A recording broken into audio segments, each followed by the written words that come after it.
Man, I forgot there was an update for this game. It's been a minute. It's so fucking late. Like, god damn it. It's so fucking late.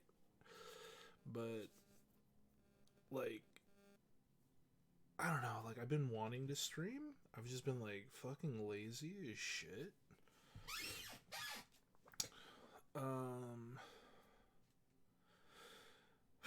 Yeah, I don't know. But here I am. Rock me like a hurricane. Honestly, like, real talk, I've been, like, super, like, I don't know. I went through this phase with Force of Will, so I don't know how long it's gonna last with Vanguard, but I really want to, like, play Vanguard again. And, like, I don't know. It might last a little bit longer because it seems like Force of Will, it seems like they're still trying to make something that will make their card game stick. Like, every single format, it seems like they, like, they'll swap the they'll swap the integral mechanics of the game just to see if they can make things, like, popular again, because the game really fell off after a certain meta hit.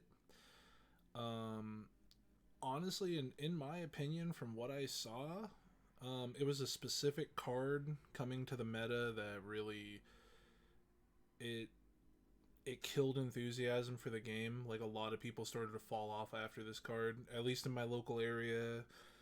And then looking at, like, different tournament results, etc. I mean, because I think at the worst, it was like, it was below a tier 0 format because people somehow in some way were running this specific card, and it wasn't even just one specific card. It was like, it's a very integral part of the card game. Like, if you've ever played Force of Will, you have something called a ruler, and it is basically, if you've played Commander, it was your commander.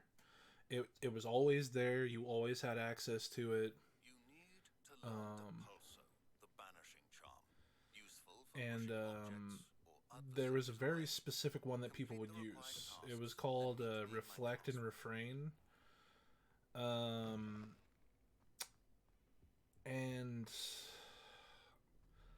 it, I think at its worst, people were, it was like 80+% of tournament results were that card. It was just gross. It was just super gross. It might have even been more, but, like, my point is, it was super gross. It was, like, ridiculously bad, and it was pretty much like, if you were going to play the game, you'd probably be using that if you wanted to actually go to, like, a tournament and get results. It's kind of sad. And that really started to kill enthusiasm for the game. And then, instead of just banning the card outright, because they would flaunt, like, oh, we don't have a ban list, instead of fixing the fucking problem and just banning the problem card, they didn't ban it, and instead decided to just go the power creep route and said, fuck it, let's just print shit that's even more fucking busted. Let's print a fucking ruler where if you get optimal hand, you can literally just win by turn 1 or 2. Like, it was grimy, it was dirty, I don't know, it seemed pretty wackadoo to me. Because the game, although it did have aggro decks, it had decks that could win quickly, it still had that interaction that Magic has. And, I mean, honestly, it's like, it's even, it became less Magic, more Yu-Gi-Oh! Which I don't mind, but it just doesn't really suit, it doesn't really suit the feel of the game. It just, I don't know. So,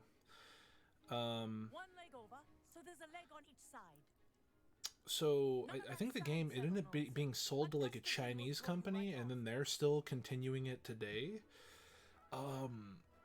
So, oh God.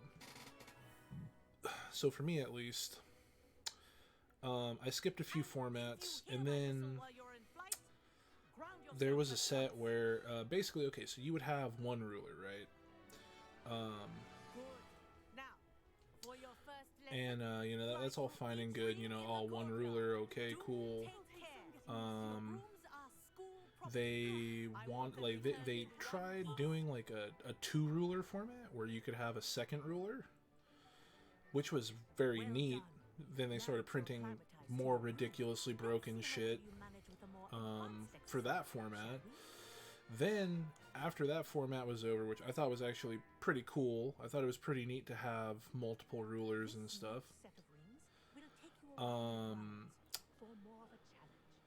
But like the next format, they swapped it to instead of having rulers, you no longer had rulers. Like it was the character cards, but instead they were called orders. And basically, what that is, whenever you play a creature, you could then order it, and then it becomes your ruler, technically, like, which was neat. And then now they have like some hero mechanics. I think they went back to like it. It's weird, but I don't know.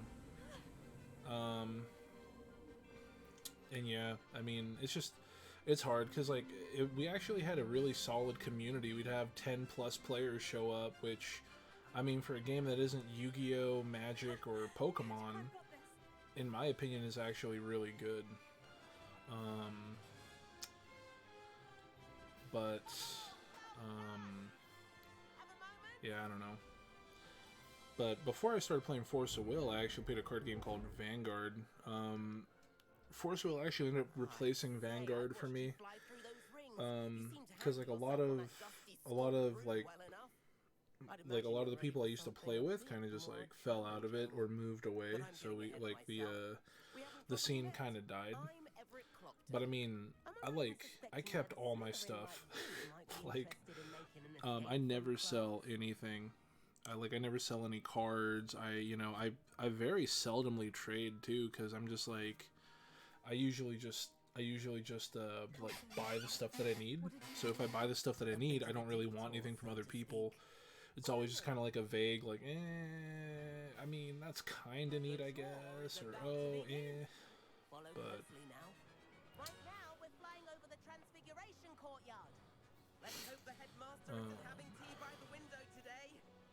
but yeah. But yeah, no, I ended up doing, like, I played way more Vanguard. I went to a few tournaments for Vanguard, actually. Like, I went to, like, Worlds tournaments and, like, Nats and stuff. It was pretty fun. I built like a shitload of decks. And I still have them all too. And actually, I was like digging through them because I wanted to show like one of my friends Vanguard, and like the cool thing about Vanguard is, like there is more luck involved. In my opinion, it's a simpler card game to just pick up and play, and there is a huge sense of deck building, and I feel like it's become even more intense after like certain powerful cards have come out, because it's made that like it used to be you could kind of just pick up a trial deck and you could potentially win with it, you know. That became a lot harder now though. Just like with the power level of certain cards.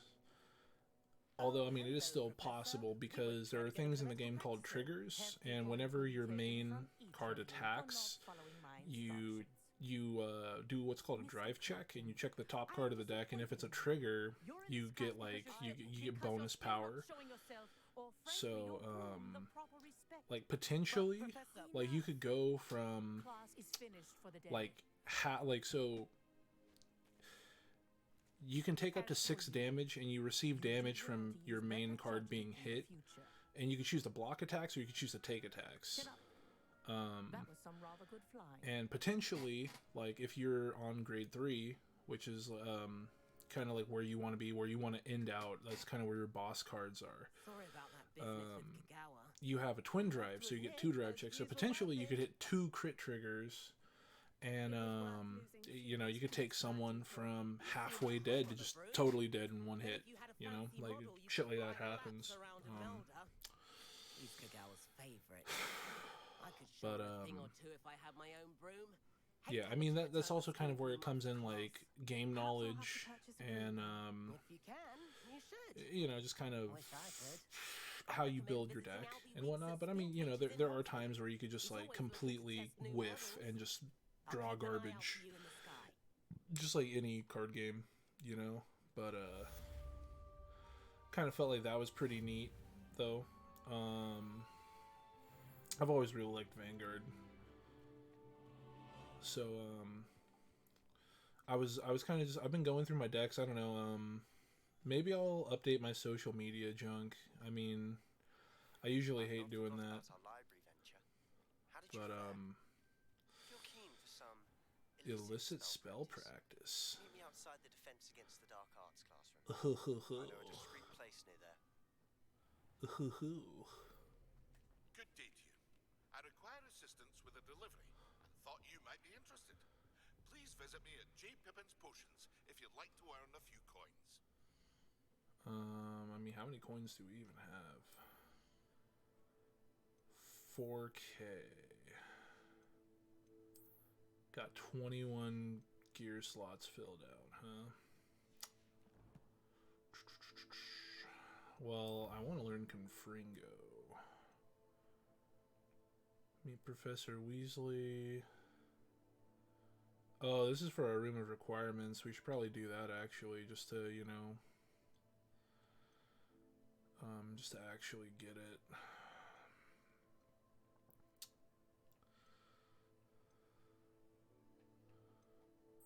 We'll grab Confringo. But yeah, no, like I really dig Vanguard.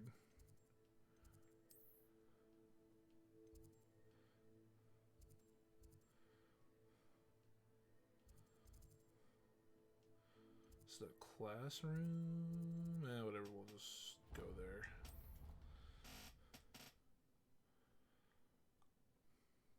Yeah, I think we'll do these 2 main missions because room of requirement is like really solid.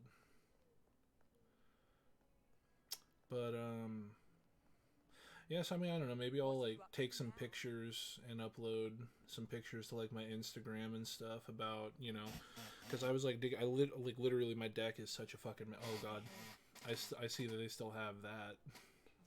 Sebastian, it's been a while. It has. Glad you received my That glitch. I have something to show you. First, let me thank you for what you did in the library. Of course. Scribner tried to give me detention, but I have ways out of these things. Well, you took the fall for me, and that counts for something. Did you find what you were looking for? I did, but something was missing. I'm not sure here is the best place to discuss it. Understood. We can talk more in a moment, in the Undercroft. Not even the professors know about this place.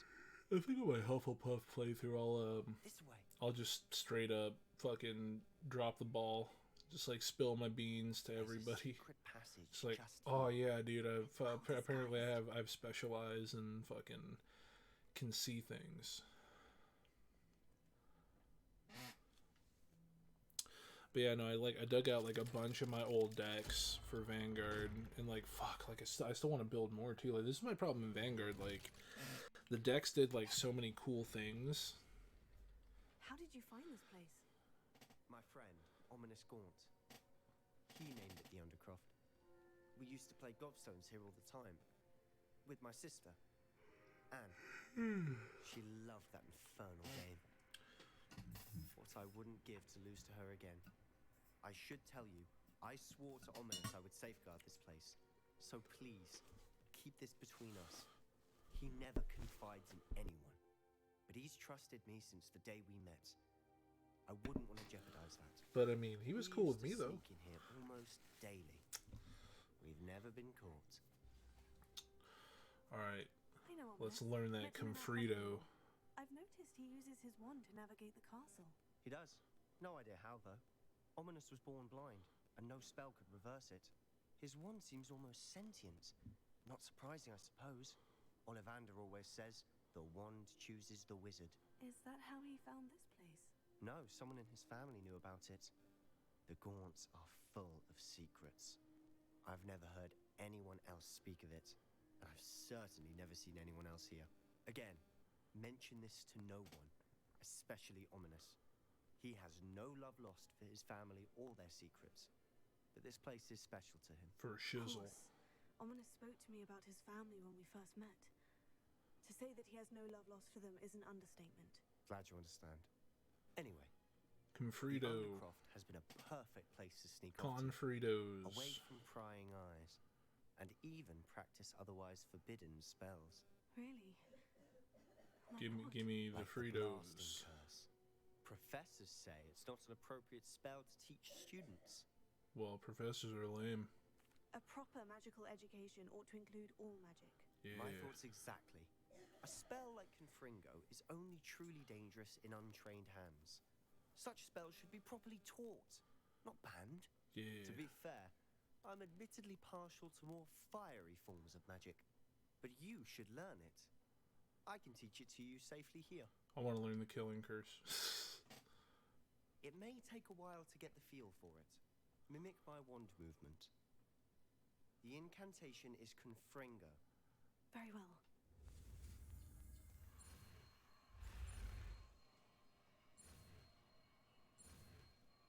Oh god. There we go. You're getting it. Ready to actually try it out? Stick to the targets, though. Best to keep the Undercroft intact. Have a go at those candelabras.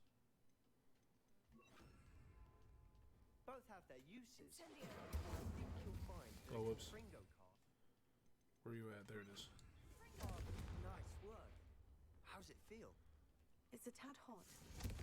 That's it. I think I've got it. Yo, let me get some treasure. Well done. Oh yeah, that's right. I can't apparate here. Fuck. Fuck. Revelio. Did I get that advanced Revelio or whatever it was? I can't remember. It's just like a like, it's not something you need, but it definitely is a quality of life thing. Like, you know what I'm saying? Like, it really helps out when you're actually like looking for shit.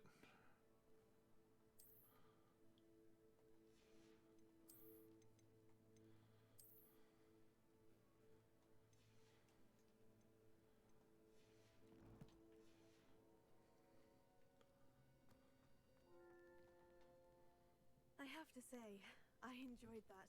The first time Ominous and I practiced Confringo, we singed our eyebrows. I would have paid to see that. I swore we'd never live it down. To this day, there's something about that spell that's addictive. This is exactly the type of magic I've been hoping to learn. There's more where that came from. Been practicing similar spells here for ages. Although, I didn't tell Anne and Ominous about every one. Haven't been here in some time. It's not the same without Anne. I'm sorry about your sister. If there's anything I can do... Perhaps when I next head to Feldcroft, you could come along. Yeah. Meet Anne. She could use some cheering up. Yeah. Just let me know when, and I'll meet you. Oh, she misses Hogwarts. She's been stuck at home with our guardian, Uncle Solomon. Unfortunately, you'll have to meet him too. Well, meeting a new student will be precisely what she needs. I shall look forward to it. Cheers.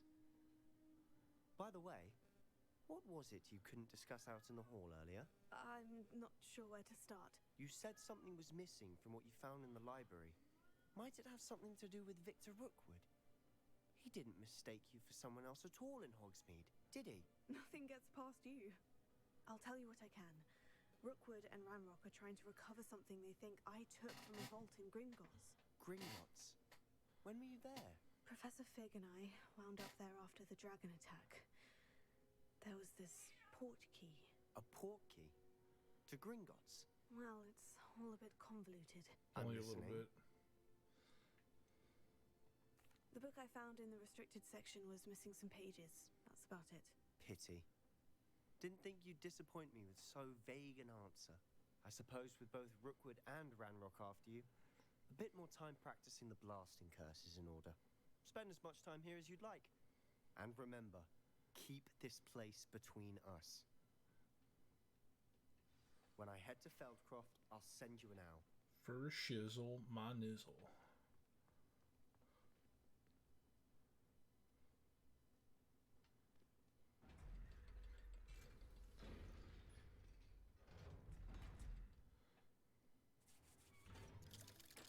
It's not what it looks like. Hello, Sebastian. Wait. You there? I can hear you. No, you can't. Oh, hello, Ominous. I was just heading to our common room. I've recognized that voice. You're the new 5th year.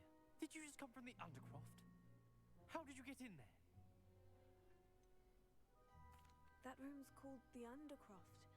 Ah, well, I was exploring and suddenly found myself in a strange passageway. Don't lie to me. I would No never. one stumbles upon that room.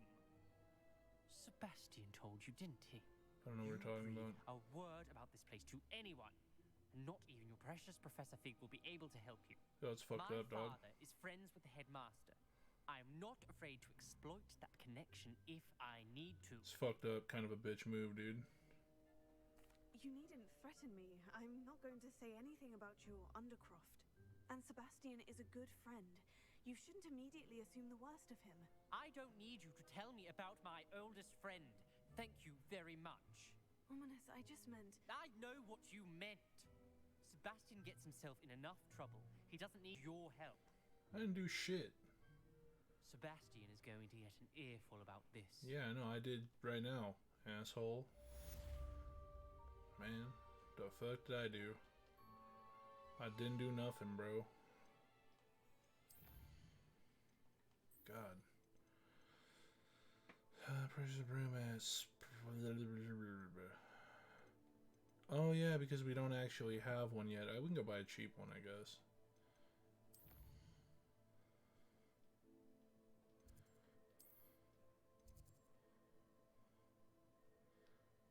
What is that? Whatever. But anyways, yes, I mean, I don't know. It's probably going to bring like a couple of my Vanguard decks with me. Show some people how to play. I mean, but like the weird thing is, like, so with Vanguard, like, there's different formats. And I was playing the original format, like, because the game got rebooted twice.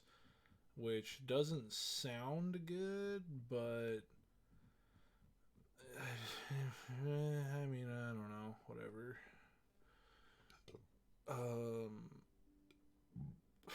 But Professor Weasley? I mean, they had some neat revisions to the game. Away from One of my Pride. big things was they made something called a ride deck. So you take 3 cards out of your main deck, a grade 1, 2, and 3, and they get put into like a side deck. And during the ride phase, which is when you ride up a grade, you can discard a card from your hand, and you can ride a unit from the ride deck. The headmaster stopped behind that. So, Beard. I see you've wasted no time. Well done. Shall we? yeah. After you, Professor.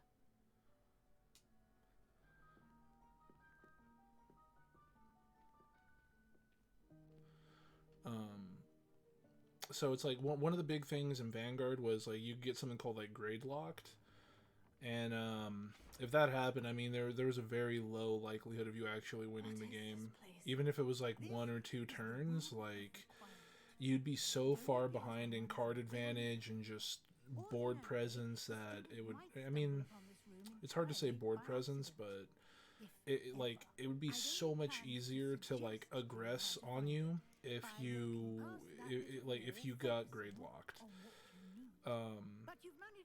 And I mean, it just happens. Although they do have one of the best mulligan systems in my opinion. I think Force of Will had the same mulligan system too, I think. The house elf I was you draw your opening hand, which is 5 cards, and then once you have that, you can pick any number of cards from your hand, put them on the bottom of your deck, and then you draw that same amount of cards. So you'll never draw the same card because it's always gone to the bottom of the deck, and you draw new cards. You know, like if you have multiple copies of a card, oh well, you could still draw an additional copy, but you'll never draw that card that you just now put to the bottom of the deck. You know, so I always thought that was a really cool system, and honestly, I feel like card games in general should have a mulligan system, like at least one without penalty. You should always get one without being penalized because, I mean, it's just to lower that kind of, it's just to lower that RNG that is inherent in games, like in card games, you know? And I mean, like, I don't know. In my opinion, I feel like it's kind of necessary to do that. I mean, because it's just like, I mean, like, these sort of games should be as, like, it should have the least amount to do with luck as possible. You know? Like, it should be way more about skill and, you know, skill in deck construction, skill in just like gameplay in general.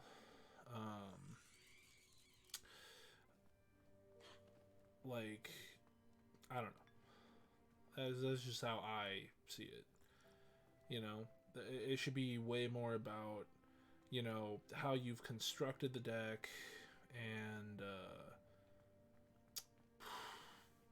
you know, like, I don't know. It's just like hard to explain. It's hard to explain, but yeah.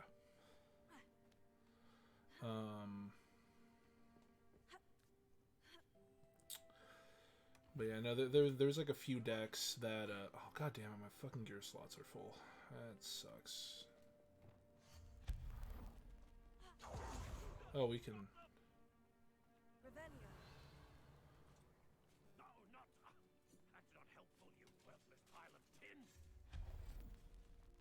Oh, there's like a sack up there. But I mean, I don't know. Recently, I ended up. I took a picture of some recent pulls I got in Magic the Gathering. I ended up getting a Elish Norn. I actually got some pretty neat stuff, in my opinion. Damn. Well, you know, I mean, I could always break down a green because, like, worst I can get is a green, but I mean, who knows? If I get something better, that's just more money in my pocket. Oh well, it was green, whatever. But yeah, so I ended up pulling an Elish Norn, which was fucking huge. I really wanted another. I really wanted an Elish Norn. And then I also ended up pulling an Oil Slick Vraska, and I mean that Vraska is $30. I think Elish Norn is more than $30. Was that a golden snitch? I got an Oil Slick.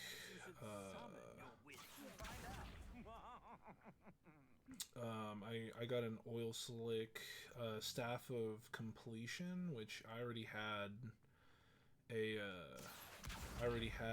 Staff of Completion. I don't know if I had it foil.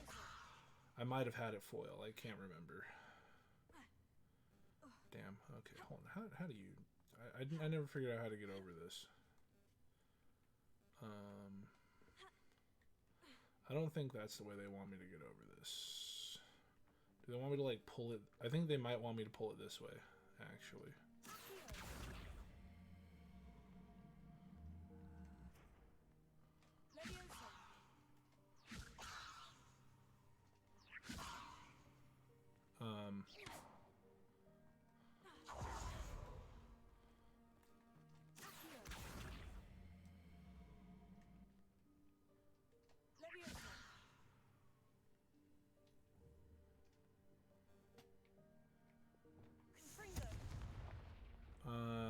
shoot.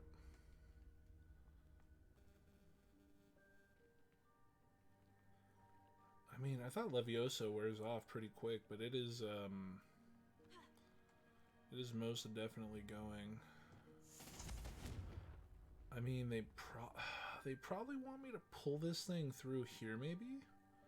And then Levioso it, and then they'll probably let me jump over? I'm thinking... This might, like, not even... This might not even be worth it. I mean... But, oh, there we go. Nice.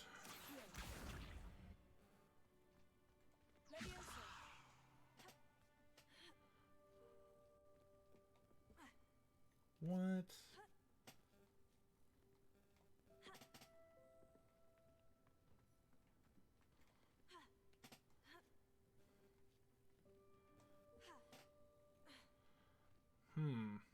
Well, shit.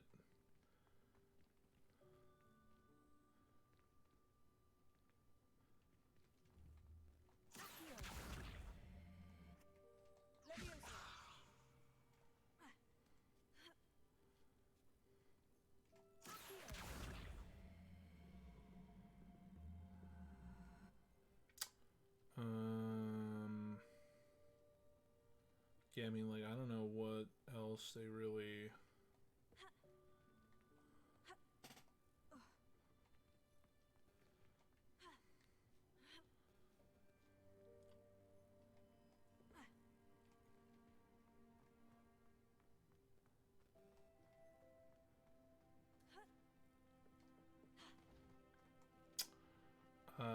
Yeah, I don't know. Like, I honestly don't know what the fuck they want me to do here because, like... I mean, that absolutely looked like I could hop over it, and they're just, like, not letting me do that. So... I don't know. Some of the puzzles in this game, I just, like, I don't like. I mean, because, like, look at that, right? Like, let me just do that again. I mean, like, come on. Like, my character is literally taller than this little gap here, and we've jumped and scaled things that are over double what our character size is, so there should be nothing. Nope. Refuse to let me do it. So I don't know. Like, I don't know what they want from me here. I can't blast through this. I assume that they wouldn't try to put a puzzle that you just can't do in this, like, one-off section. So I don't know what they really want me to do. Yeah, and then, I mean, we're, like, right up on this, too. And it just won't let me do it, so...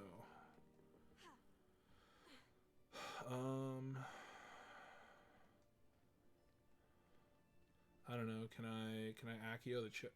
Wait a minute.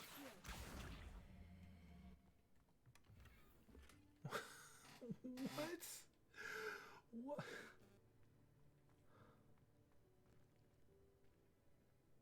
What?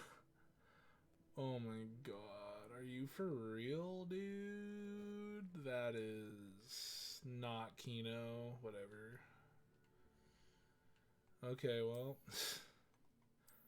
Yeah, I don't know. There's like a couple, like, man, what was that other, there was like a dungeon that I really fucking hated. It was tied to like a side quest.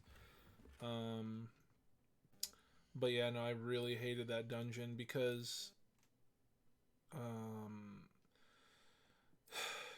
it's like it's very similar to this. Like, it's very similar to where it's like potentially there's like a dozen different ways you can solve the problem, like solve the equation basically, and it just like the game is just like, no, you're not doing it the way we want you to do it, so you're not allowed to do it.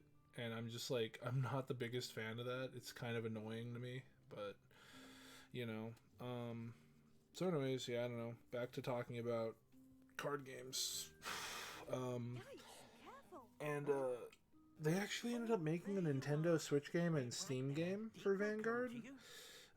People are kind of mad at it because it's like very greedy. It's like $70 base price. And then on top of that, it's there's like enough DLC at the start of the game to double the game's price.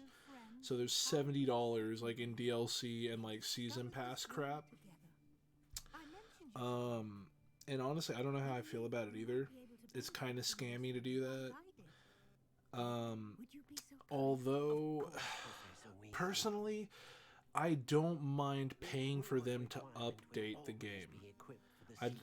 But I want to see bonus animations for cards because like there's certain like signature cards that characters will use, and I've already seen they do give like little special animations. It's nothing crazy, like it's nothing like the anime, because there's an anime to go along with the card game, and it's nothing like that where it's like you have these giant holograms of the monsters attacking each other. But for instance, there's like a card called Youthberg, and his mechanic is there's different forms that he takes, and it's basically he changes his weapon. So he'll have like a spear or a hammer or whatever, and it'll actually give a different animation for you hitting a Vanguard when you attack with him. So like if he's in his spear form, it'll have like spears stabbing the card and stuff, and the hammer form has a giant hammer swinging down onto the card. It's just like it's little things like that. Nothing too crazy, nothing too big. I don't really give a shit. It's whatever. I just want to play the fucking card game. And so like stuff like that's cool. And I don't mind, like I said, having new cards available. It sucks that it's not free. It sucks that not everyone can get it, because like some people will just buy the game and they just like either can't afford the DLC or they don't want to buy the DLC, and I understand that entirely.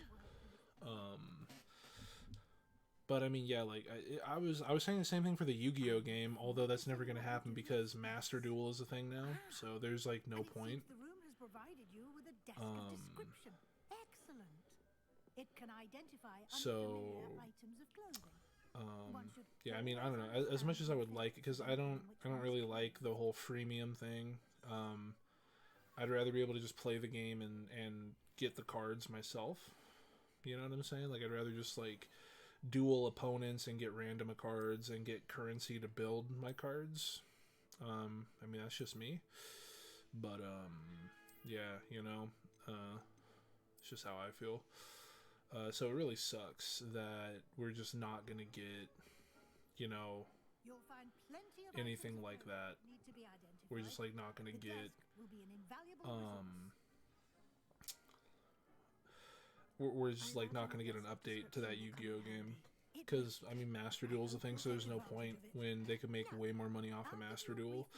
Although I will give it to Konami, it was super cool that they updated it that last time, because they did update it and increase the card pool entirely for free in a free update. So that was super cool. It ended up adding in like one of my favorite archetypes, which is Dragon Maids, which I actually have that deck IRL.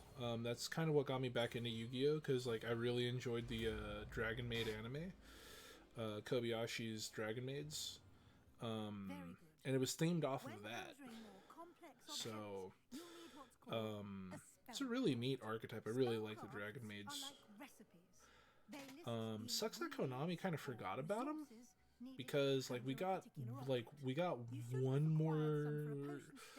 a couple more cards in support for them, and then now we just haven't gotten anything for years.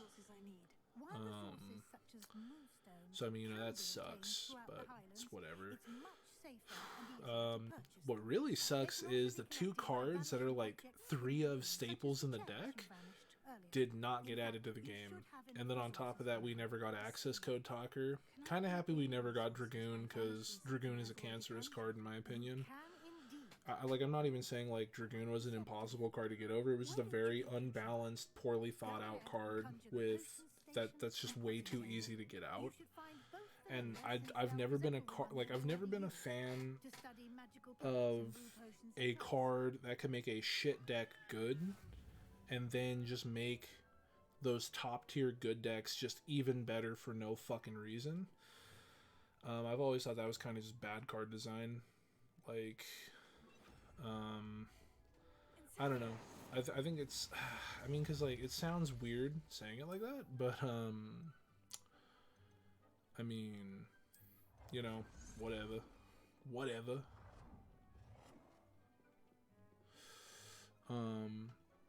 But yeah, no, it's I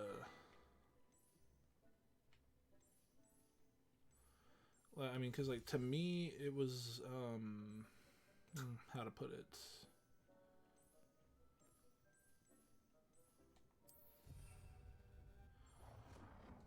Let me see. And they wanted me to put 5 small pots. Yeah, we'll fucking toss that out right now. Why not?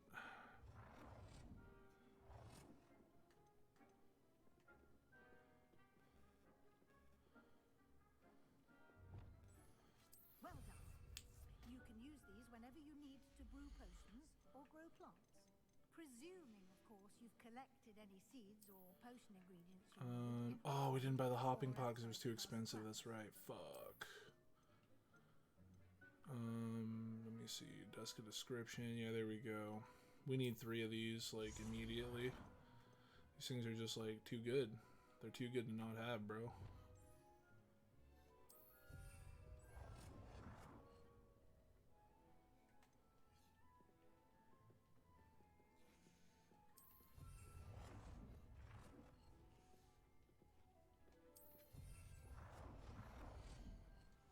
Yeah, because then we could start getting more stuff.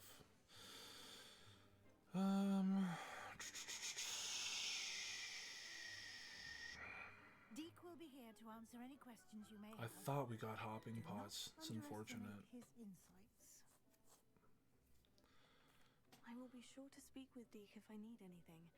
Thank you. Good luck. I shall linger a bit longer in case you'd like to learn another transfiguration spell for use in the room. Hell yeah, I do. Deke hasn't seen this many plants here before. Let me see here. Yeah, let's get the Dittany. Get the mallow sweet. The Dittany. Get the mallow sweet. And get the Dittany. I should honestly probably plant. Do I want to just? Yeah. We're gonna reverse that. We're gonna do 2 Dittany for now, and then 3 mallow sweet. Because I'm gonna need the mallow sweet more than the Dittany, to be perfectly honest. Just to, you know, just to get the what's it called? Anywho, Wiggenwelds. I would like to teach you Wingardium Leviosa.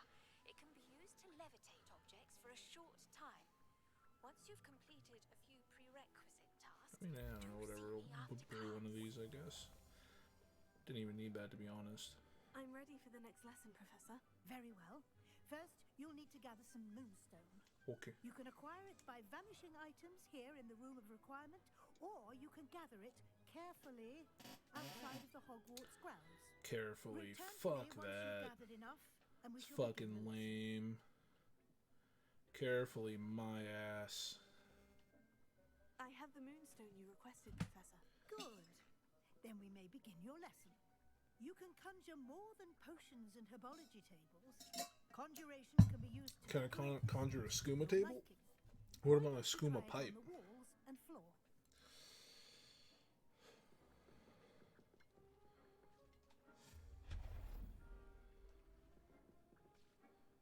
Oh, conjure.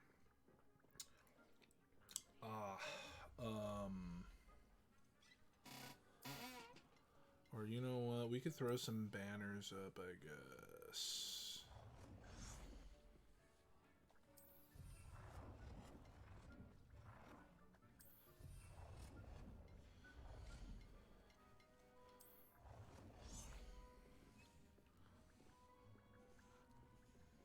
Placed against a flat. Isn't that a flat? Oh, they're okay. They're saying that's not flat. Okay, well, because the thing is like, what?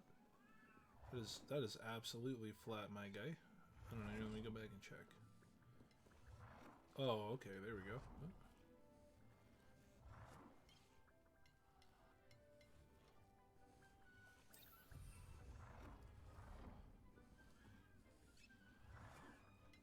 There we go.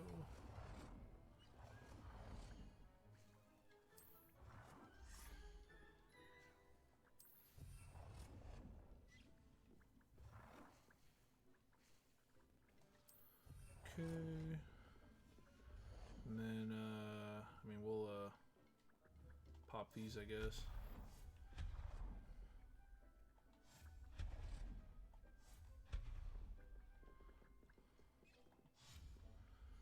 Don't want to have all these missing out, right?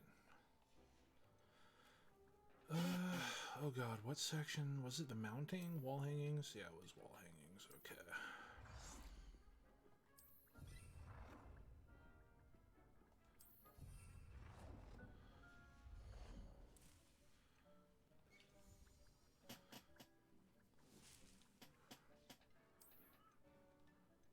And then let me see. Hippogriff. We got a Derrickle. You know what? Yeah, sure, why not?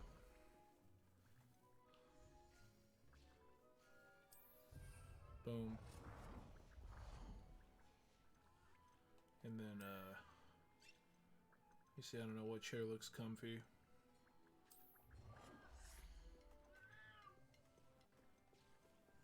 Yeah, we'll just throw this one over here. Dick thinks you should be proud of all the potions you I didn't even... That was the first potion I brewed, Deke. What are you talking about, sir?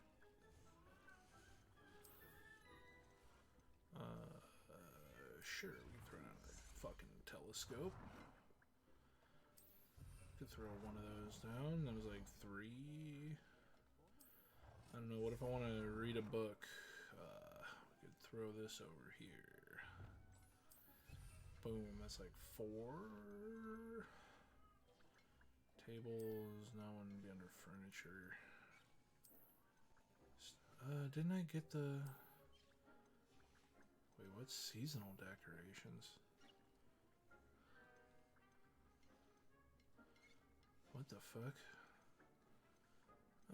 Didn't I...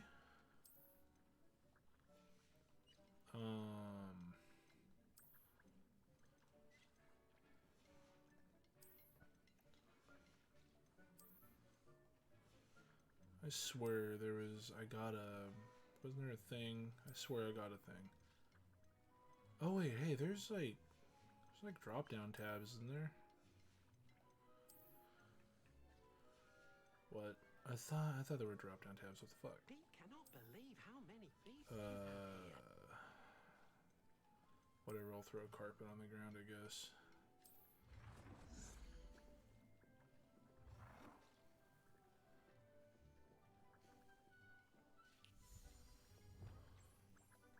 Good work. Shall we move on? Sure. I've conjured everything I can. What's next, Professor? I think you're ready to take on alteration. I don't The think altering I'm spell ever will gonna... allow you to customize any conjured item. You I can don't know, I change the might use colours, that. patterns, and styles of your furniture to suit your taste. Let's get started, shall we? Watch closely as I demonstrate how to perform the altering spell. Okay. Weird.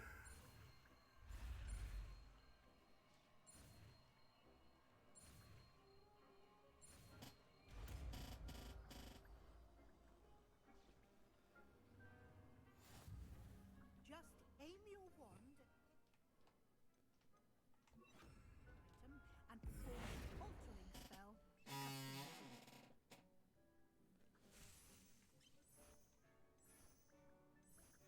What the fuck? Huh. Weird.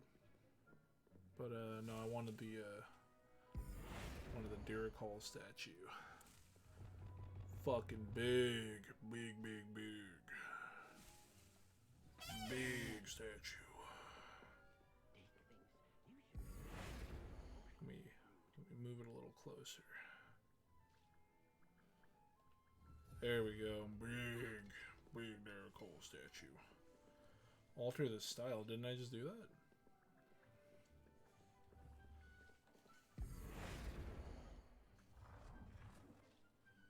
Whatever. Nicely done.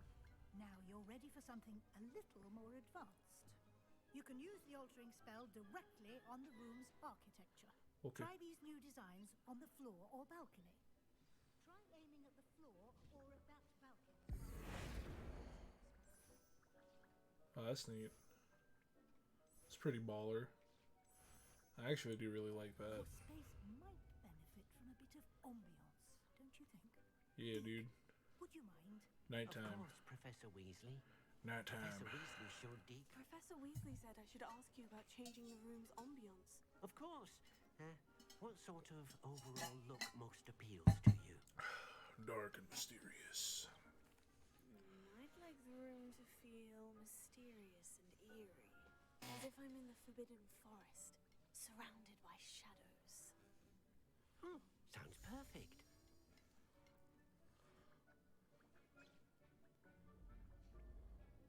Yeah, I like it.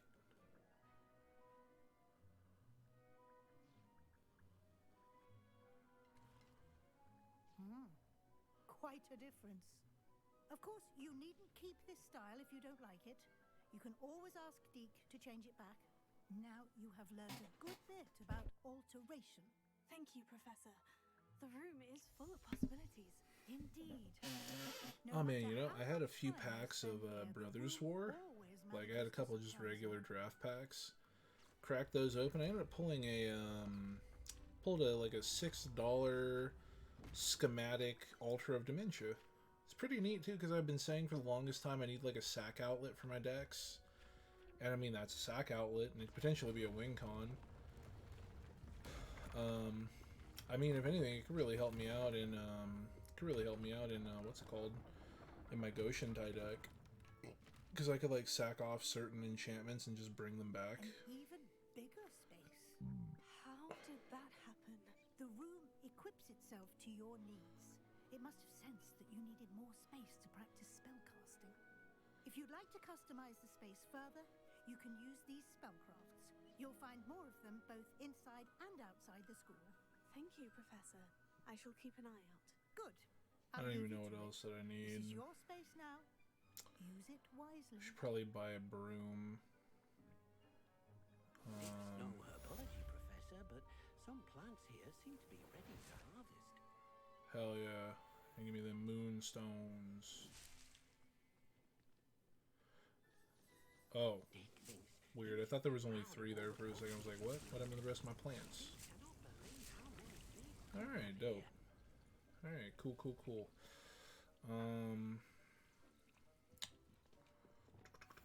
I mean, yeah, you know, I'm like, man.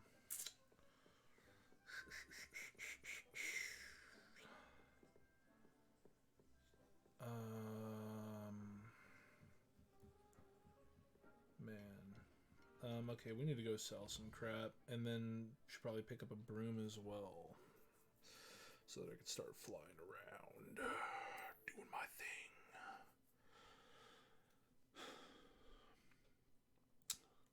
But yeah, I don't know. I might take some Vanguard decks to comic shop this Sunday when I go. Snap a couple photos. You know, probably upload those to Instagram. I've been doing that, like you know, just random little things that I get or whatever. Hello, Mr. Weeks, is it? Albie Weeks at your service. Welcome to Spintwitches. Apologies if you came by before and weren't able to come in. Shop's been closed since trade routes were disrupted. Had to travel as far as London to meet with my supplier. Okay. And I've only just returned. Thankfully, with I want that inventory. fire I presume you're broom. in the market for a new broom? Got a few rare U-weavers available. Ember Dash, Silver Arrows. Wind Wisps too. No matter what broom you choose, you'll be pleased. They're all exceptional, both in quality and performance. Sounds quite the array of brooms. I'll have a look around. Thank you. What are we looking for today? Let me see, where is it? Ember Dash. I think that was the cool one, right? Let me... That item is of the highest quality. Yeah. You'll be That's thrilled with the that cool broom, I one. promise you. Nice doing business with you. I don't know when I'm going to start saving. I probably, honestly, I probably shouldn't even do that, to be perfectly honest. Like, there's no point. I mean, honestly, like, money really isn't that big of an issue, in my opinion. Like, it's really not... Yeah, I mean, because, like, dude, on my other profile, like, I got stacks, bruh. I got stacks, bruh. Whilst nearly any broom will certainly be a step up from the practice brooms in Kagawa class, they all have their limitations. You seem to be a flyer who might be interested in, say, some enhancements? Yeah. Knew I was right about Yeah. you. I think you'll be quite happy with the performance of any broom at lower altitudes. But you may notice that speed consistency tends to falter as you rise. It's true. I believe I can remedy this issue. I have some ideas for enchantments, upgrades, if you will, that will improve the performance of any broom you fly.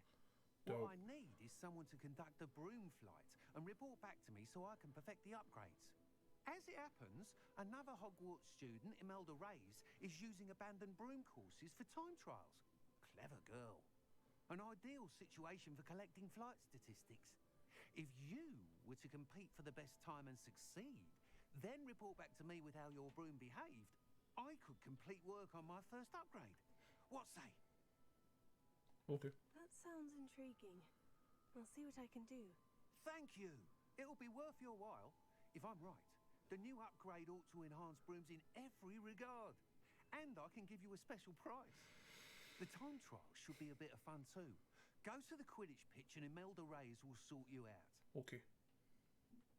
Once you've beaten Imelda's time, be sure to let me know. Man, there's like a handful of things we could do, right? So I could either just continue on with the story until we get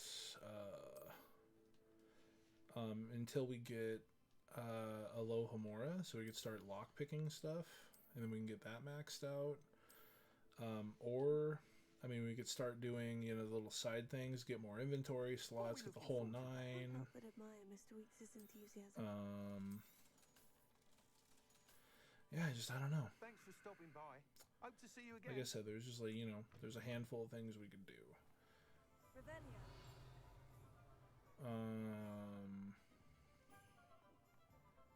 Do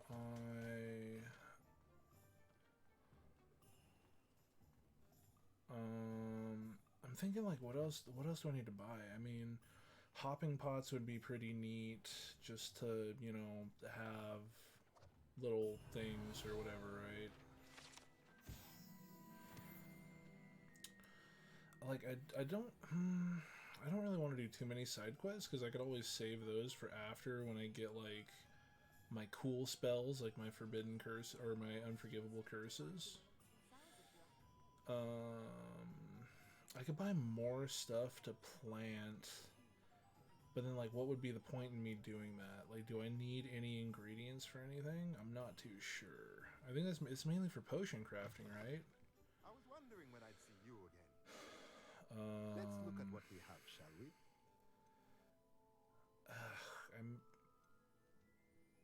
Beast feeder. Okay, well yeah, there's that. That's Nothing huge. like finding just the right thing, is there?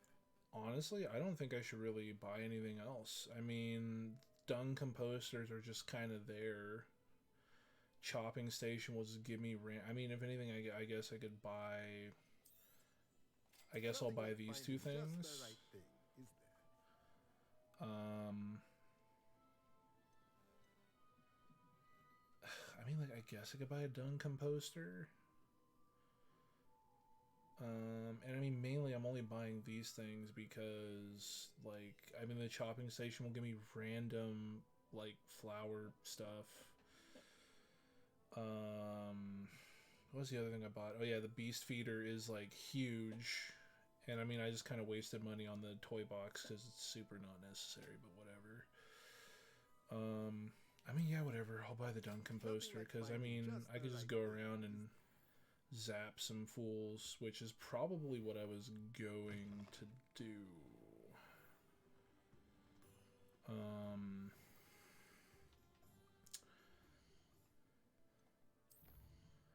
so we could head back to Hogwarts. Back to the room of requirements.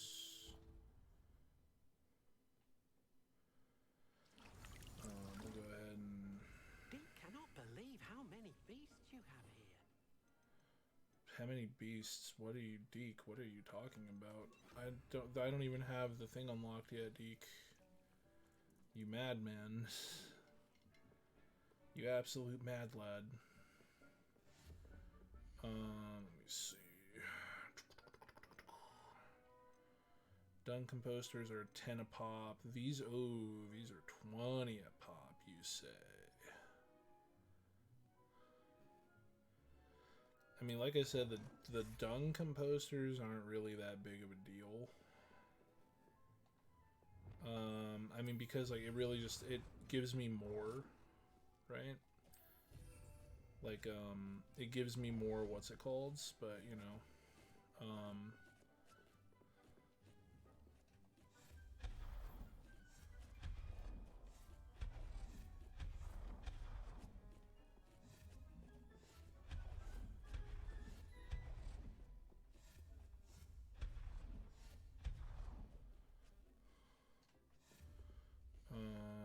how many things do I have? Nice, we have 20, so we can get another one. Boom. Yeah, there we go. I mean, because these will just give me random plant parts if I ever actually need them. The dung composter, it just gives you one more on your plants, which actually would be very good if we actually needed that. Like for instance, on my Hufflepuff playthrough, like I said, it was going to be more of like an ad playthrough. So I'm gonna need more tables. I'm probably in that playthrough, I'm probably gonna like break down everything that I don't need. Like honestly, these banners absolutely unneeded because they're gonna disappear once we unlock our animal stuff anyways. Everything on the wall is probably going to get deleted. It's all going to come down to like the actual, you know, like venomous tentaculas, Chinese chomping cabbages,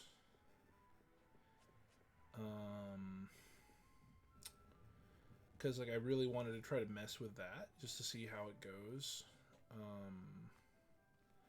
I think it would be a pretty fun build to try to get to work. Shoot, I'd probably even plant mandrakes, honestly. Like, I'm not a big fan of mandrakes. I don't think they're that good, but, yeah, I was honestly gonna forego a lot of spell casting stuff, and then I was just gonna go all the way into Room of Requirement Tree just to do it, just to, like, have a build for it, you know? Like, just to really experience it. Ooh, we actually got that. This set's really neat looking. Okay. So we can go do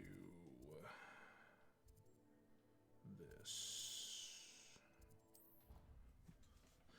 Because I would like to get the broom upgrade personally.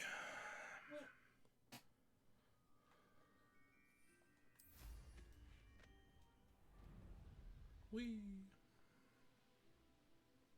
Oh man, you can barely get off the ground. Yikes. Yikes.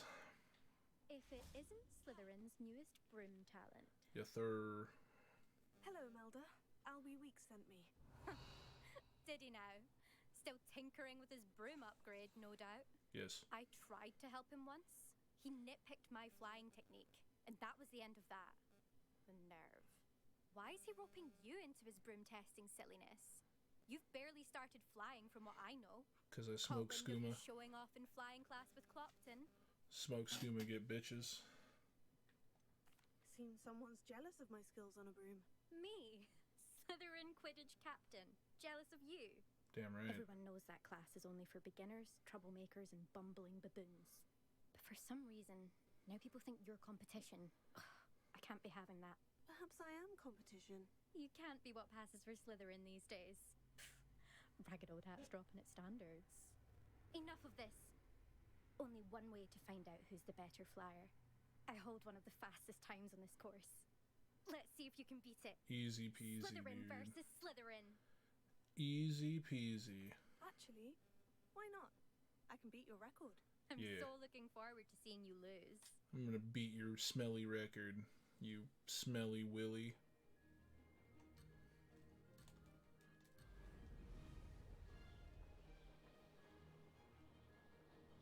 Made it!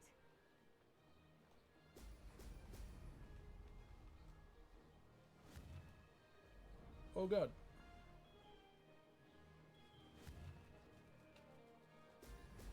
Brilliant.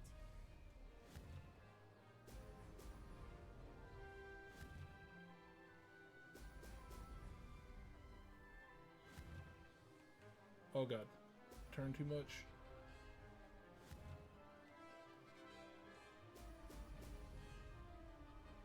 Ah, success!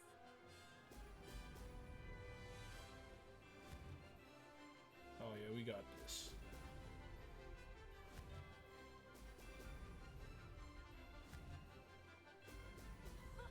Now that's more like it. Revelio. Hey, I was like, can I use Revelio while I'm up here, even though I'm in this quest? Oh god.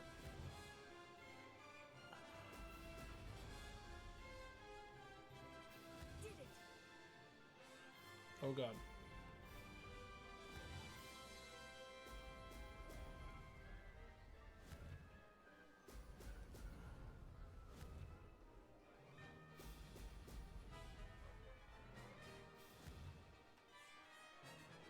Brilliant! Yes. Brilliant.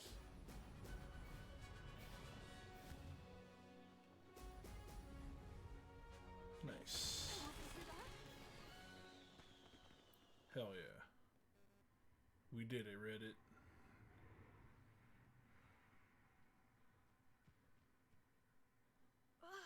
That's not. You must have cheated. Fine. You won. Damn right. Don't think this is over. You can't determine skill from one single trial. Good Surely dabbed there on will be hater. Something. You're not terrible, but you're still going to have to prove yourself if you want to earn my respect. Get dabbed on, hater. I don't want respect from the likes of you. All you do is insult people. You and everyone else need to get a thicker skin.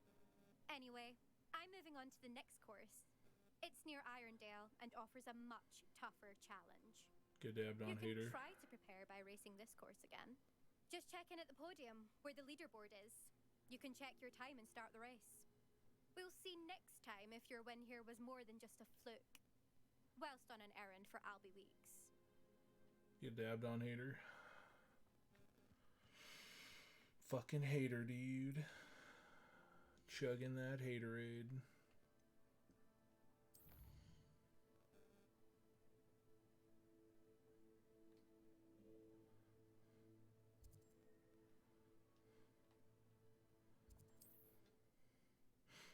Damn, I need a little bit more water, bro. Thirsty. I'm not gonna be on for too much longer. Yeah, how I fed. But yeah, I don't know. Honestly, I think I'm gonna start doing that busybody work. You know, just kind of doing the get the Merlin trials and all that. To report, I hope. Mr. Weeks, I was able to set a record on my broom. Incredible! Miss Ray's must have been shocked. Tell me, how was the broom? A little turbulent and is wanting for a bit of speed, but it fared well enough. I will say that it tended to drift a bit to the left on certain turns. Heard a slight swoosh when I dipped. Oh, thank you. That's precisely what I needed to know. Drifted, eh? I shall get to work immediately. Even the naysayers will be forced to admit that my work's had potential all along. Swag. I'm excited to hear more. I have a very good feeling about this upgrade. I guarantee you'll be pleased. Expect to hear from me soon. I don't like. Do we have to hit like a certain point in the story, or will he just like? I don't know. I feel like it took a minute for us to actually get that upgrade. I'll be right back. I'm gonna grab some more water and stuff.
yeah, no, I was like skimming through some Vanguard cards, and I was like, man, fuck, I want to play that. Oh, I want to play that.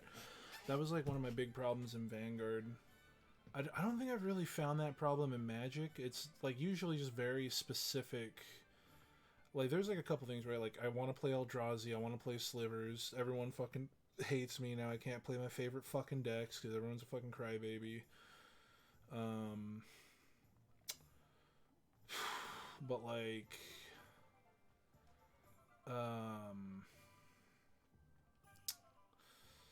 I don't know, like in Vanguard, like every because like things were separated in like clans and nations and stuff.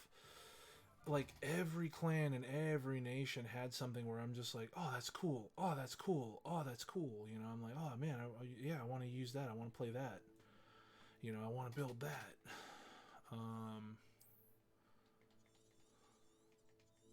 You know what I'm saying? But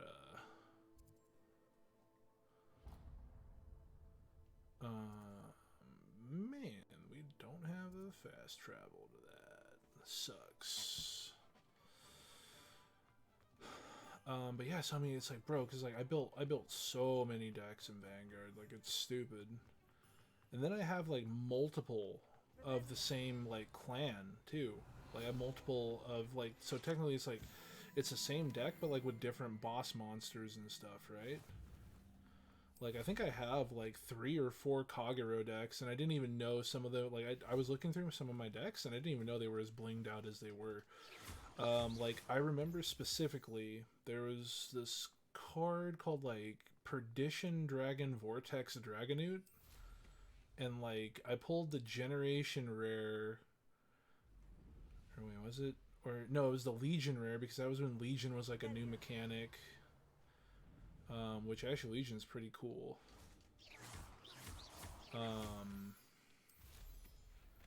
And so that was neat.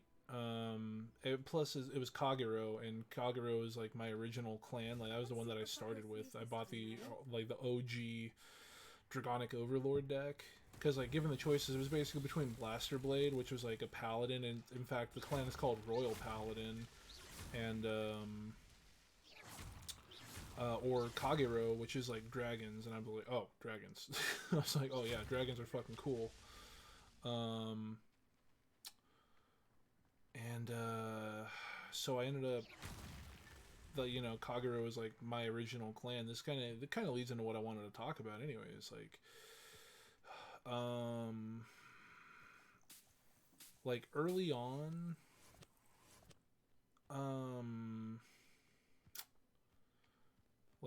on, they released this, it's basically an evolution of Dragonic Overlord called Dragonic Overlord The End. And that thing, it was actually meta. Like it was like super fucking powerful, and I didn't even know that. I was just like, oh shit, cool, it's a new Dragonic Overlord. Like fuck yeah, let me get that. And it's kind of always been like a popular thing, you know.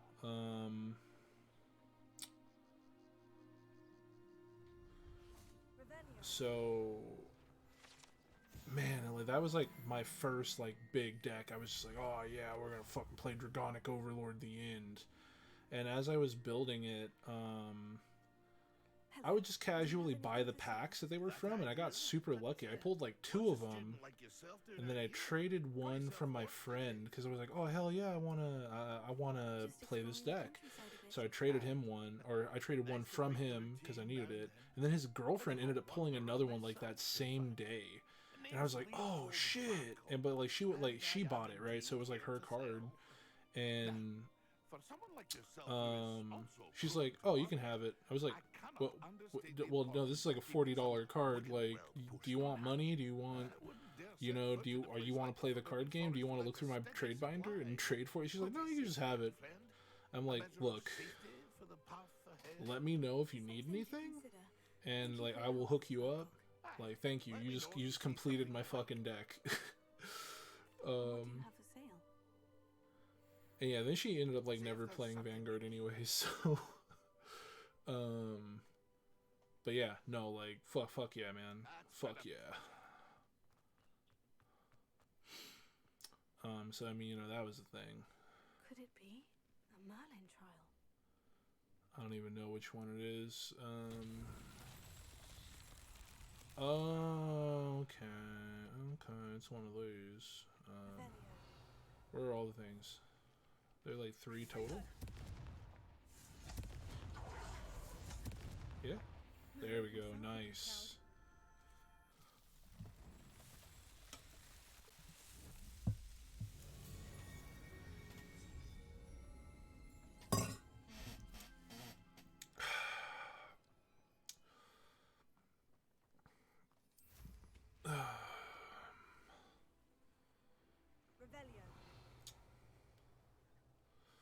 Yeah, I think this is kind of the thing that I'm gonna do, like, on newer playthroughs, honestly, because, like,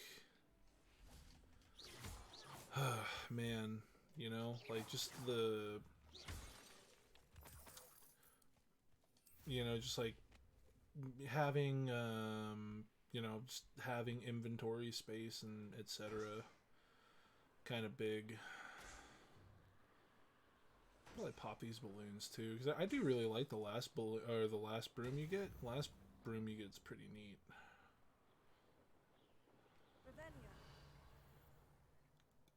Yeah, we got some wildlife stuff here. Yeah,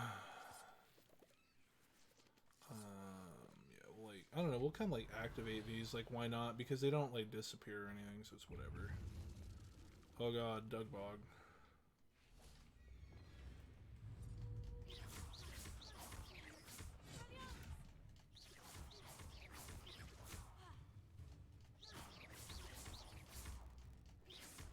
Yeah, they'd like, jeez. Like, they do not want to come over here. They do not want this smoke. Oh, now they want the smoke.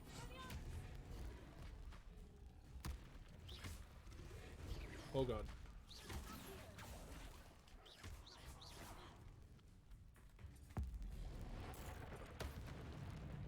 Oh, that didn't kill.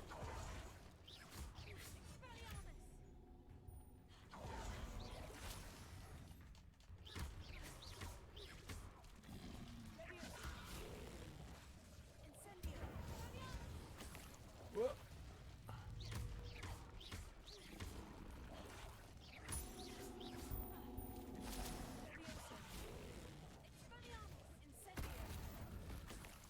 There we go. Got him. Can we do this one? I don't, was it like the ball one? I don't know. Will it let us Accio the ball? Like, I feel like sometimes they let me, sometimes they don't. Oh wait, no, this is a Lumos one. Okay. Then we're good. Although I do want to get that Wingardium Leviosa. It's definitely a thing I want to pick up. Lumos. Oh hey, Kraken.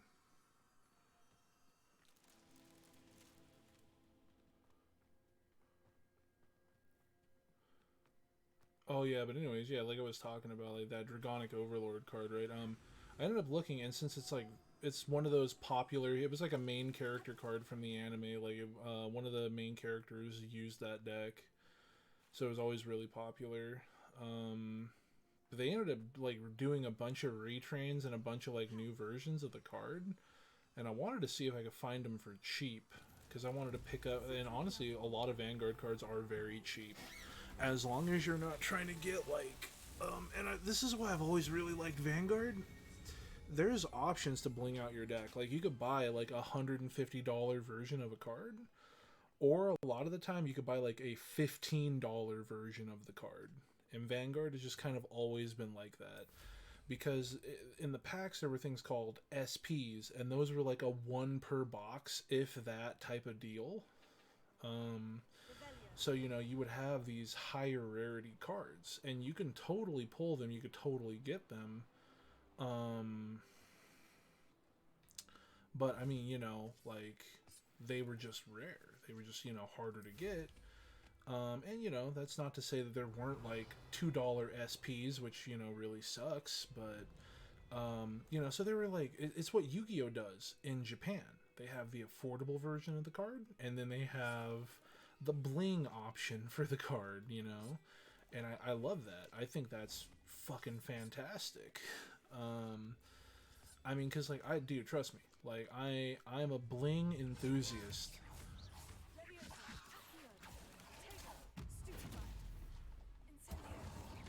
You know,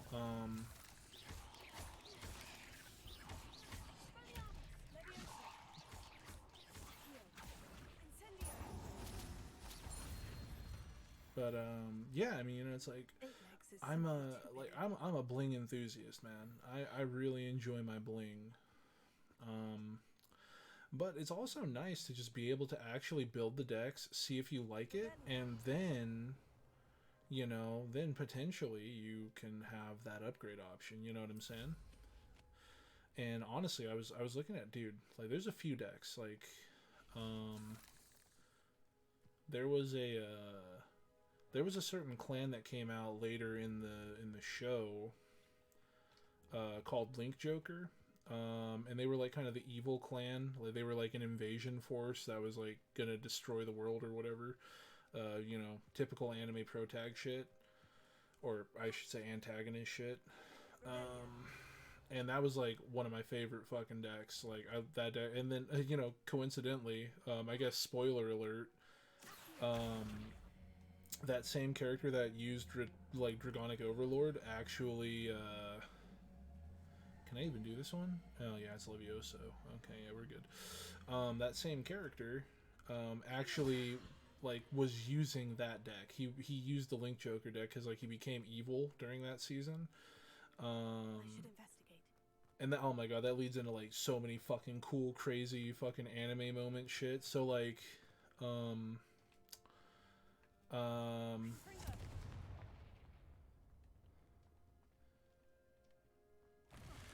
fuck me.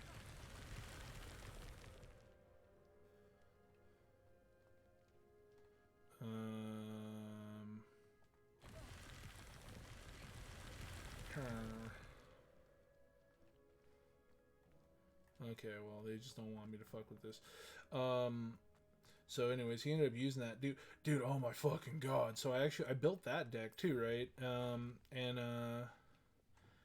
So like one of his main cards, like later in the series for that season, right? It ended up becoming another dragon. It's called Chaos Breaker Dragon. And like it was cracked. Like that card was nuts. Like you would gain so much card advantage from it. Like it was nuts.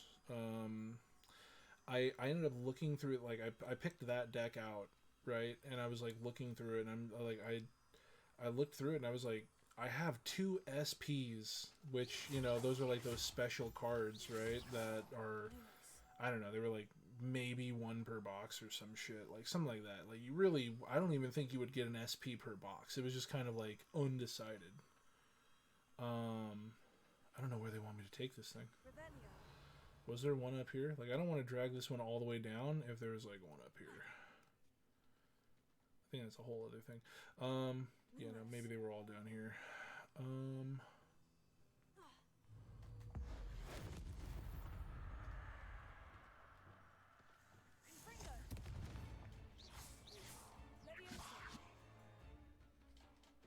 Get back here. Oh my god, for real? Are you for real right now? What the fuck?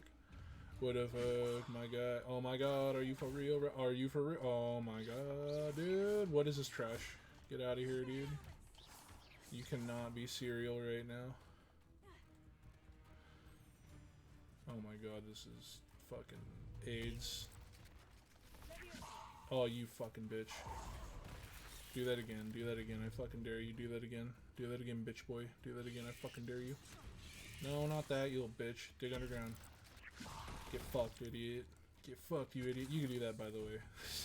You just, like, when they're burrowing underground like that, you can just, like, fucking rip them in Anyways, yeah, cards cracked.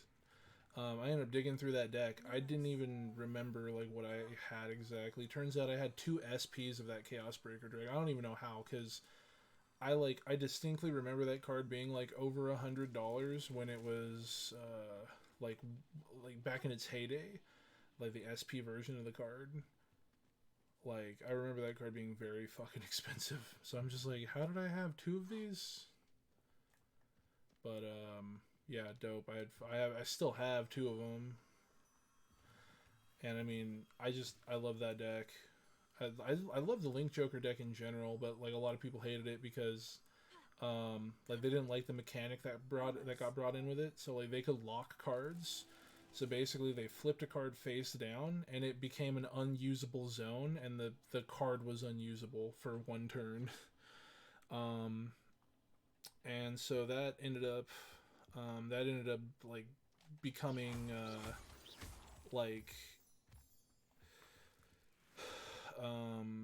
that whole thing ended up becoming like you would try to do like a V lock on your opponent, because like there's six zones. There's 1 Vanguard and then there's 5 rear guards. So if you locked the 2 front rear guard circles and then the rear guard circle behind your opponent's Vanguard, they could only use their Vanguard. Because the 2 rear guards that are behind the 2 locked front row units basically just sat there. Like, they really couldn't do anything. And then Chaos Breaker Dragon, his effect is when something became unlocked, you can Soul Blast one, and then you would destroy the card that was unlocked, and then you would draw a card off it. So it's just like, you would get like this 2-for-1 advantage, and it was just so nasty.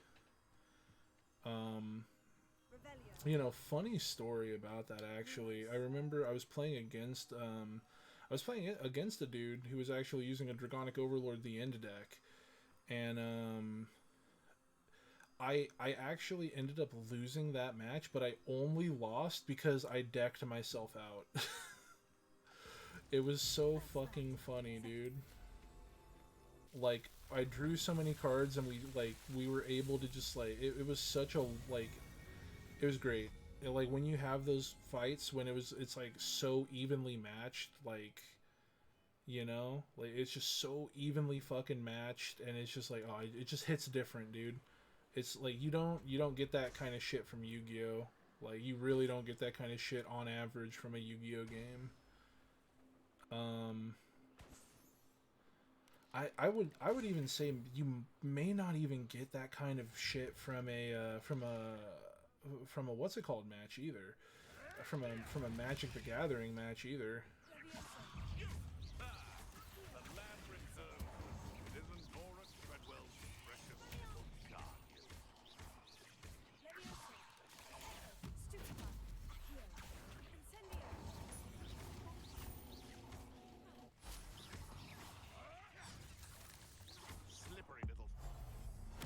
Slippery a dick in your mouth, bitch boy.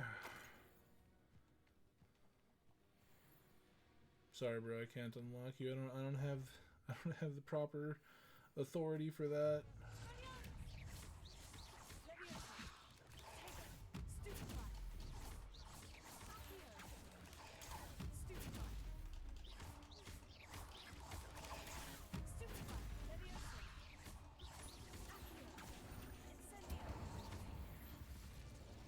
Got him.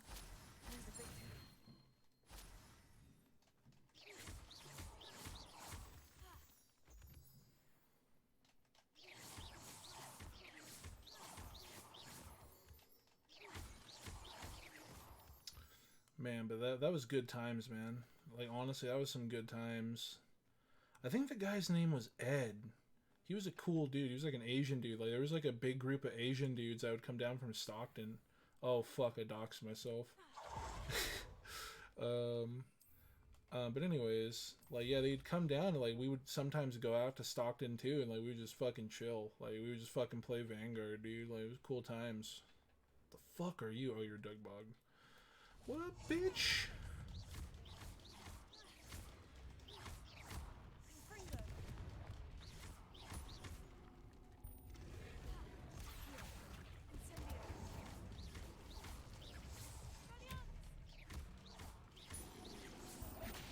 Oh, fuck. Gotta be quicker than that. Oh, what? Gotta be quicker than that. There we go. Gotta be quicker than that. Yeah, no, that was good times, man. That was fucking good times. Oh, another duck bog.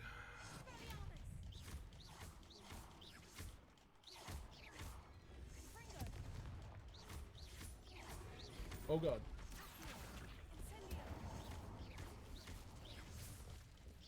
Well, my fucking spell just went all fucking haywire.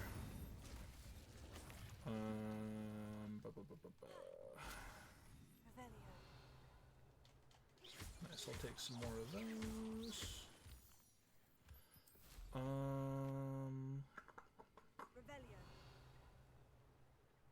Oh, we can oh, another Dug Bog. I mean, we do need to fight these for more experience, so, you know.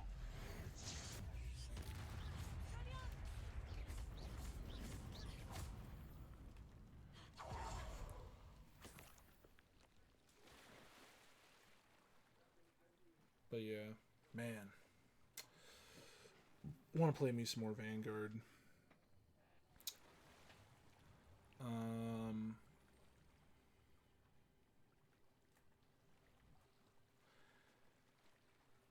And it's like I've like I said, I've already been looking through, like, so I've been watching a lot of Vanguard stuff, and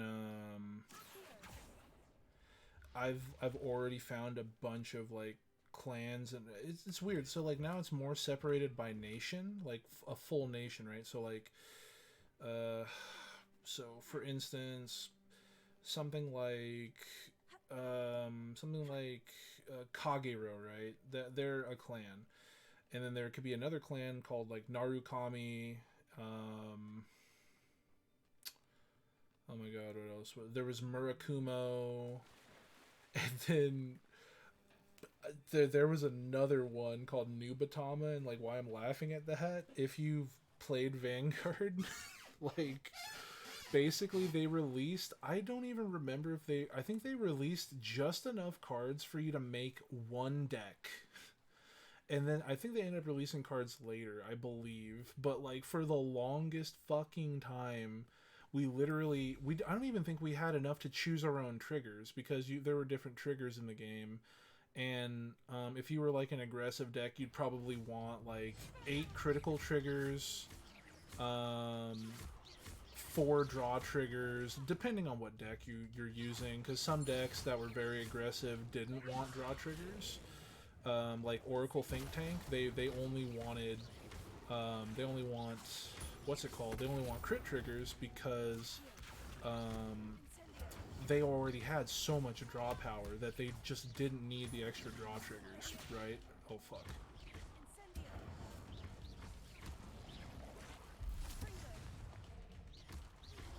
Oh god. Oh man, I thought he was gonna hit me. Anyways. So, like, for that deck, you really didn't want draw triggers, because you would have so much draw power. Oh my god, Oracle Think Tank, that was a really fun clan too. I ended up going through another old deck that I had. It was an old ride chain called Tsukuyomi. Super freaking cool ride chain. I don't think they would redo certain ride chain, like, effects where, oh, you rode the card, so, like, check top 5 for the next one, and then check top 5 for the next one after that, right? This was the only, like, the Tsukuyomi ride chain was the only time they ever did that specific ride chain. Because, and honestly, I think it's because it was just so fucking good. Like, it was honestly, like, just so good that, yeah, they probably, you know, like, yeah. So basically, like, you would check the cards. Oh, fuck, alright, it won't let me do it. Rip. Like, you would check for the cards, right? and then you would take those cards and move them to the bottom of the deck without shuffling the deck. So what you would do is, as you were riding up, you would hopefully hit triggers, and you could organize them however you want and then move them to the bottom of the deck. So basically, you are going to go through your deck until you hit those bottom, say, 12 or so cards. And what you would do is you would stack triggers. So people would, like, you know, okay, later in the game, I'll guard 2 to pass. So you need 2 triggers to pass, and that's really hard to do because you only get 2 checks. So both of your checks have to hit a trigger.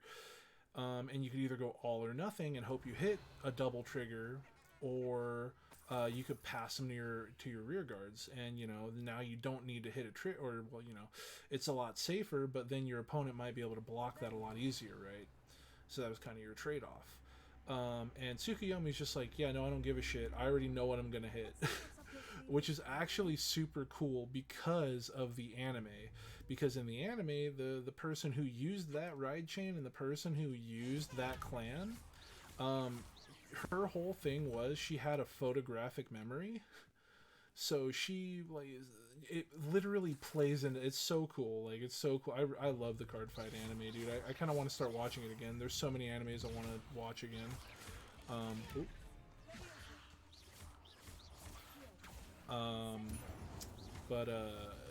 Yeah, it's so cool. It's so cool. Like, so, right? So this whole thing plays into her whole character. It's so cool. It's so fucking cool.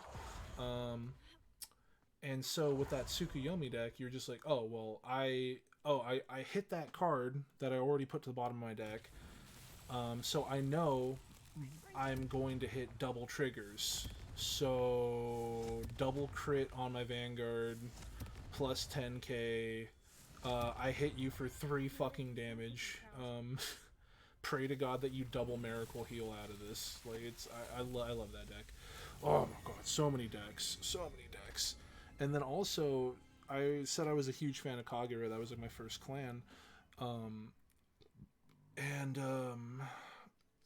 So with Kagura, right?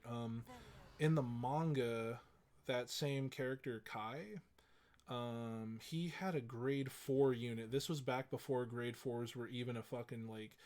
so we had grade 4s later on for it was a mechanic called Stride.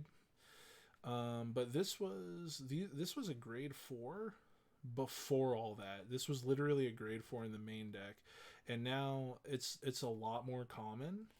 I would say not the most common, but it happens. In fact, there's actually a handful of very popular decks that have grade 4s in them.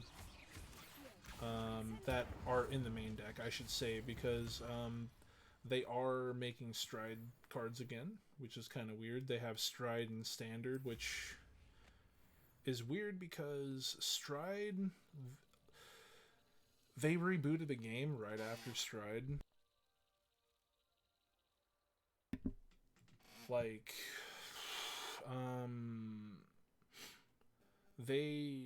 So, like... Alright, we had like 1 season of anime. We had some cards come out. There's some really cool ones, actually. I still want to build the Angel Feather deck from that, the Black Shiver deck.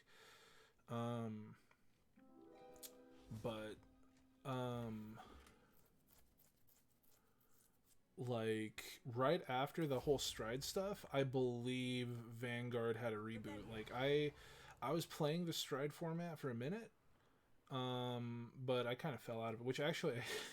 Another funny... You see, I have so many, like, fun little stories that I enjoy. I mean, no one else probably enjoys this shit, but it makes me giddy. I don't know, it just reminds me of happier times, alright? And so,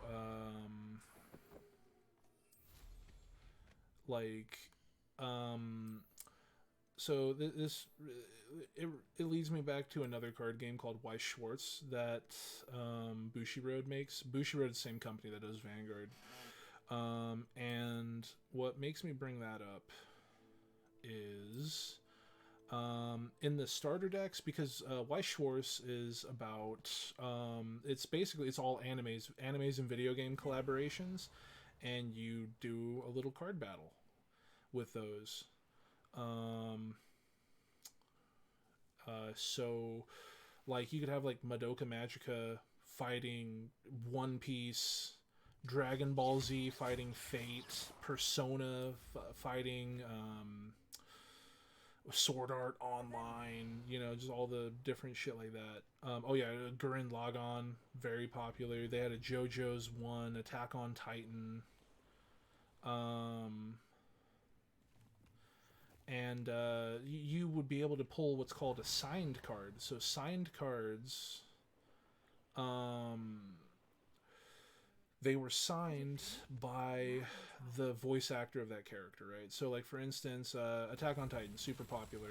Eren Yeager. If you pull a signed Eren Yeager card, it has a signature of that voice actor. And these cards are actually pretty fucking expensive. I mean, as you could imagine, because, I mean, you know, it's signed cards. It's basically like getting a fucking autograph, you know? So,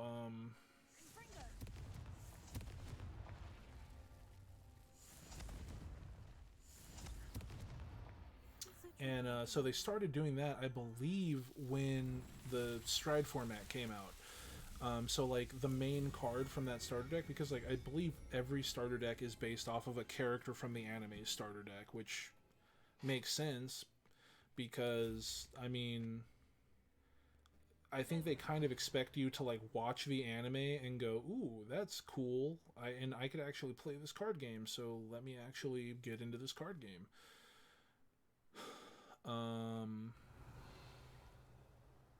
So,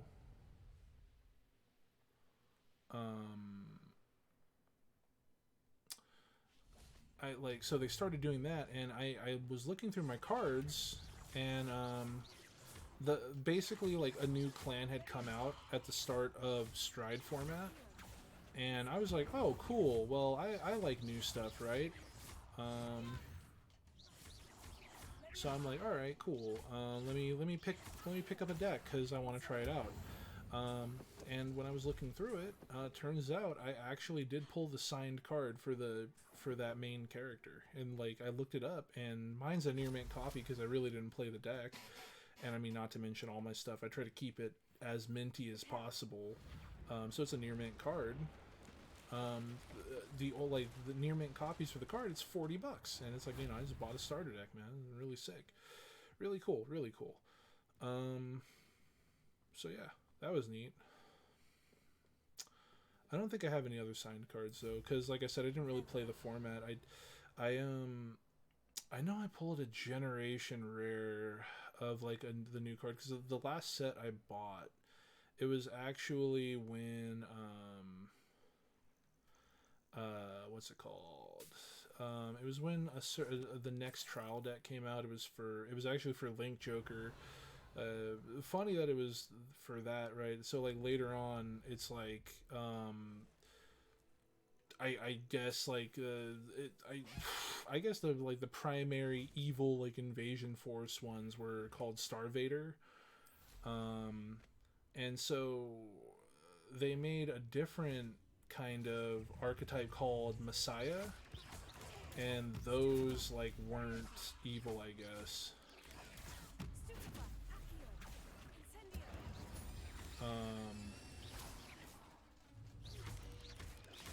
Oh fuck, I wasn't even.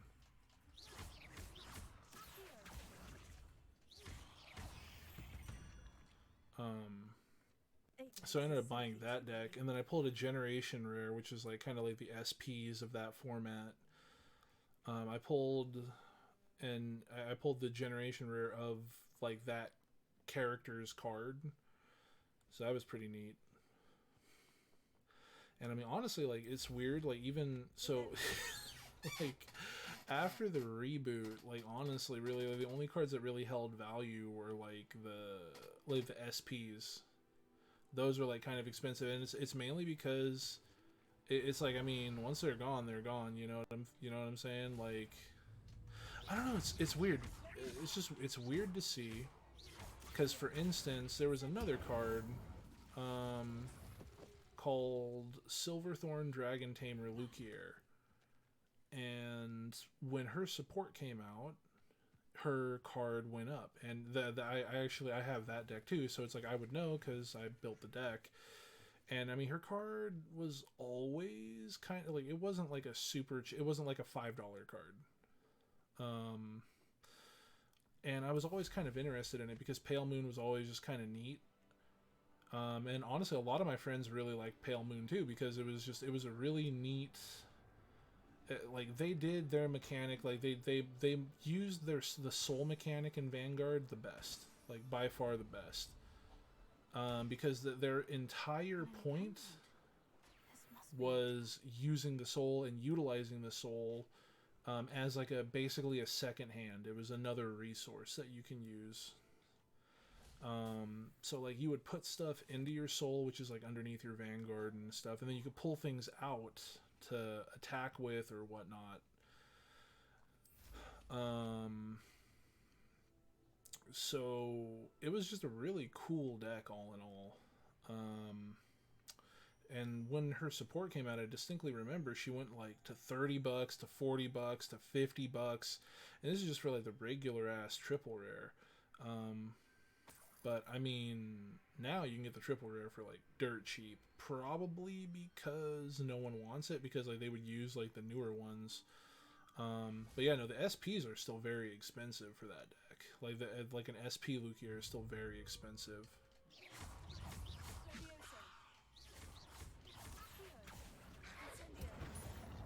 Oh fuck.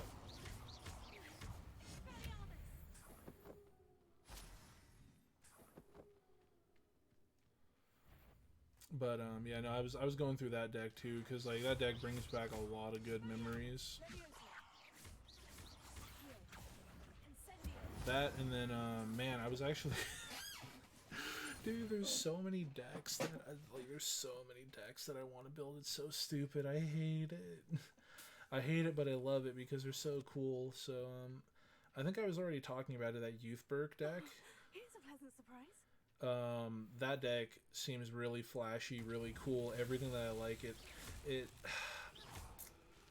I don't know what it really reminds me of. I shouldn't say Shadow Paladin, but like his artwork, like the Youth Burke artwork, reminds me of Shadow Paladin. It's like that classic, dark, edgy, berserk style, black fucking armor, fucking cool ass, fucking. Just look it up. Just look it up. Look it up. If you're interested in what I'm talking about, look it up. It's so cool. It is actually just so fucking cool and edgy and fucking dope looking. And it has just enough swagger, like, just in what you do. Like, so for instance, Shadow Paladins, right? The Paladin archetype I shouldn't say archetype, but like Paladins in Vanguard, like, just because there's like Gold Paladin, Shadow Paladin, Royal Paladin, for clans. Like, the thing that, so they all consisted of calling cards. Like you'll bring out cards from your deck, right? Like, move this card to soul, bring out a grade 1 from your deck. Or Gold Paladins, their whole mechanic was it was random. So like you would call the top card of your deck or check the top 5 cards of your deck and call a grade 2 from among them. They didn't really have a specific call. Royal Paladins were like pretty specific. They're just like, oh yeah, Counterblast 2, bring a grade 2 from deck to a rearguard circle. Like, they were very specific. Shadow Paladins were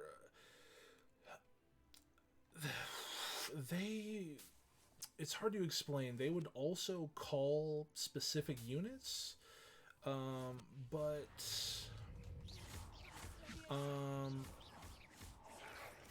oh fuck. Oh, you fucker. Get out of here.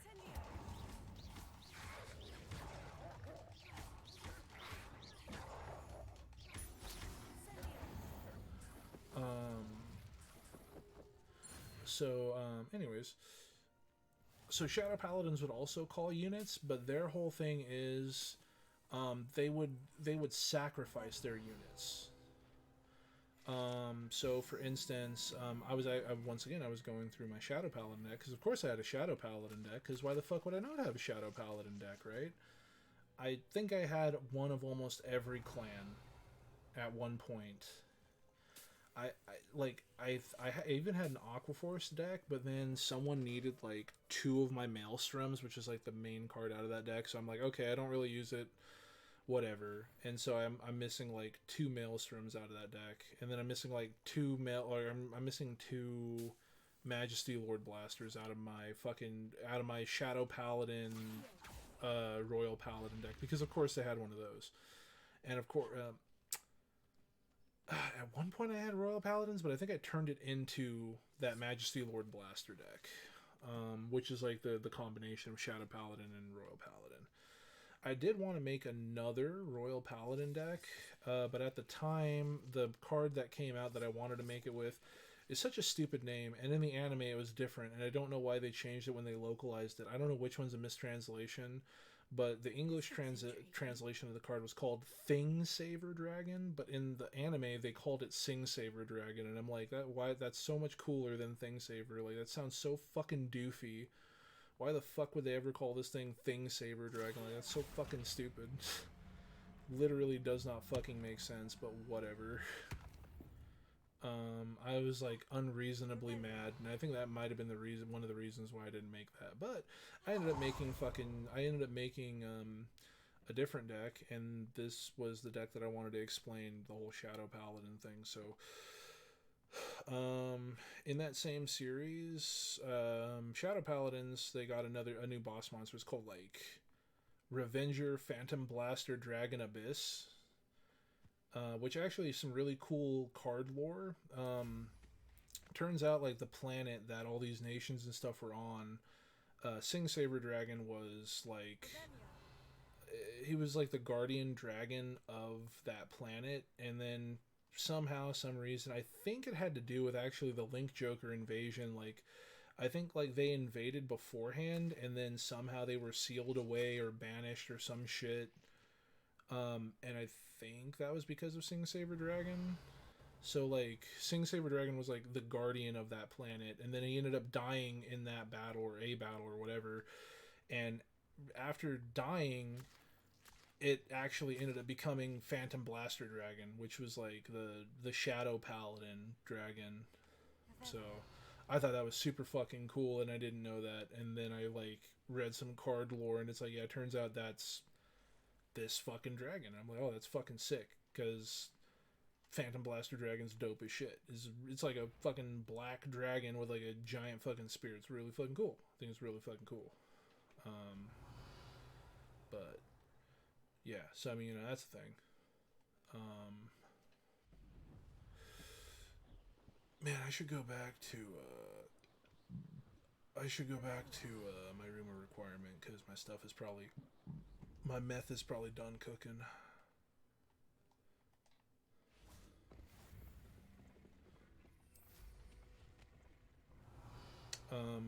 Oh yeah, so Phantom Blaster, or Revenger Phantom Blaster Dragon Abyss. Oh yeah, another neat thing about that. On Amazon I saw it. So this was also during the Legion era. So it legioned with Blaster Dark Revenger Abyss. And so I saw on Amazon it was way fucking cheaper than any other listing. They had 2 SPs of Phantom Blaster, or I'm sorry, 2 SPs of Blaster Dark Revenger Abyss, and for some fucking reason, I don't know why to this day, I think maybe because, wow,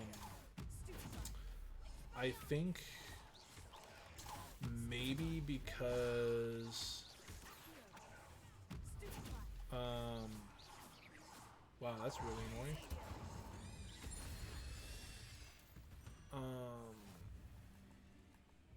Quit hiding back there, fucker.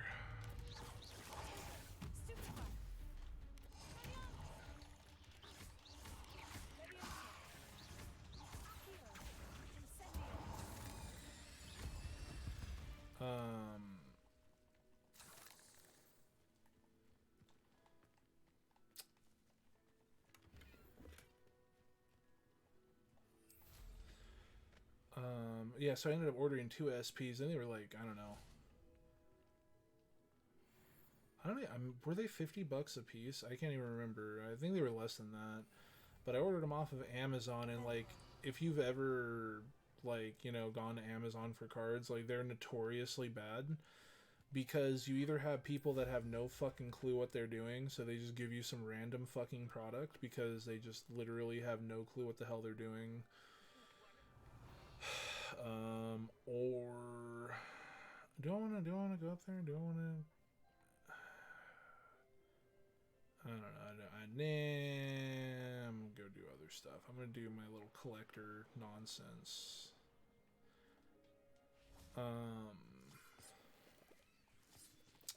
And so I ordered them, right? Because I'm just like, okay, well, it's Amazon. If anything screwy happens, I could just say, hey, this asshole sent me fake shit. So fuck him, get my money back, whatever, right? But no, they were real. Guy just, like, I guess wanted to get rid of the cards or something. I don't know. So I'm like, all right, dope, hell yeah. So I ended up getting 2 of those, like, for fucking cheap. And I was like, fuck yeah, man, let's go. Because I've always really liked Shadow Paladins. Like, I wanted to build them, but since they were, like, the main antagonist cards, like, they were fucking stupid expensive. So, I mean, I just, like, I couldn't justify buying them because they were not good. They were very, very bad.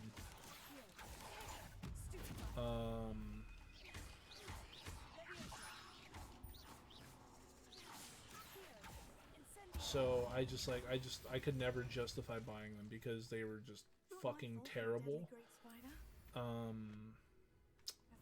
But yeah, I mean, you know, like, I was always interested in them, but then like, so one of the cool things, right? One of the cool things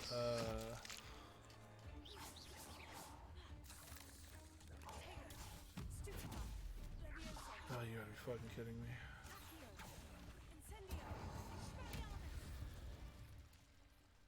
I should investigate. They ended up making starter decks for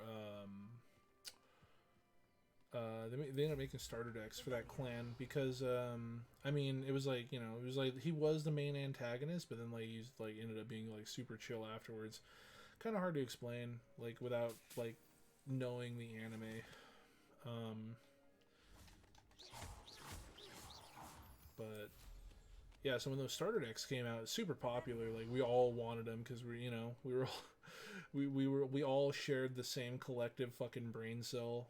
There was, like, a couple people who, like, wanted to build other things. Like, a couple people wanted to build, like, this football clan called Spike Brothers, which they are super fucking explosive. They're kind of nutty.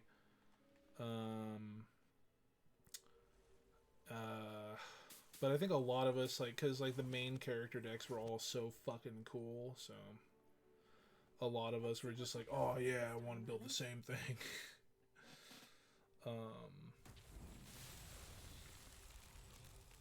But yeah, no, the Shadow Paladin deck was always super edgy, super fucking, super sought after. It's pretty funny. Oh man, I still haven't fucking talked about, like, what they actually do. So Shadow Paladins, you would do the same thing as other paladins. You'd call out cards from your deck or wherever to, you know, your rear guard so you could use them and attack with them or whatever. But then the really flashy thing that they would do is they would end up sacrificing your units to, like, gain power, like, to gain stuff. Like, so really kind of like gritty berserk, you know, you're killing your own dudes to become even more powerful. So, like, that card I was talking about, Phantom Blaster Abyss, what would end up happening is, if I recall the effect correctly, the turn that you use the Legion skill to bring out a Blaster Dark onto your Vanguard circle with Phantom Blaster Abyss, I think it was a Counterblast 2. It was maybe it was a Counterblast 1. I'm actually not 100% certain. I can't recall exactly, but I'm pretty sure it was like a Counterblast, and then you would sacrifice 3 of your units. And then did you have to discard cards from your hand? I don't know. Fuck this. I have my deck right here. I have like all my decks sitting on my fucking thing. And plus Phantom Blaster Abyss looks really fucking cool. So I'm just gonna fucking... There he is, right here on the bottom of the deck. Legion 20k, Blaster Dark Revenger Abyss. If your opponent's Vanguard is a grade 3 or greater, this unit may return 4 cards from your drop zone into your deck once. Search your deck for the specified card, and Legion. Okay, so yeah, it's Counterblast 2. Choose 3 of your rear guards with Revenger in its card name and retire them. During the turn that this unit legioned, at the end of the battle that this unit attacked a Vanguard, you may pay the cost. If you do, stand all of your Vanguards. This ability cannot be used for the rest of that turn. And then when this unit attacks a Vanguard, this unit gets plus 2,000 until the end of that battle. Yeah, so... Yeah. So, like, kind of just has, like... So you don't even have to discard cards from your hand. But it's kind of like... That was, like, back in the day, that was, like, the telltale sign of just, like, a good boss. Like, goddamn, that's my boss monster. Like, if your Vanguard could, like, stand back up again... Like, that was, like, the telltale sign of, like, holy shit. Help me and my friend with a time-sensitive delivery. And honestly, like, it's kind of weird, because, like, now, like, that's not even really enough anymore. Like, it still is good if your Vanguard could do that, but now it just seems like you need a little bit more oomph. Like, that's not gonna be all you need anymore. On another adventure, are we? But, yeah, and honestly, like, so Sing Saber Dragon had a very similar effect, where the turn that he legioned, I think that one discarded cards from your hand, and then he was able to stand again. And the cool thing was, that one was with Blaster Blade, so if anything, I kind of want to make that deck anyways, which it actually might be super cheap now, because it's, like, kind of just been power crept out, so it might actually be relatively cheap to make that deck. Also, where the fuck? Oh, is it a... What is this one?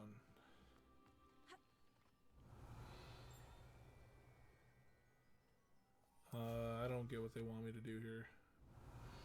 What is the Merlin crowd? Oh, wait.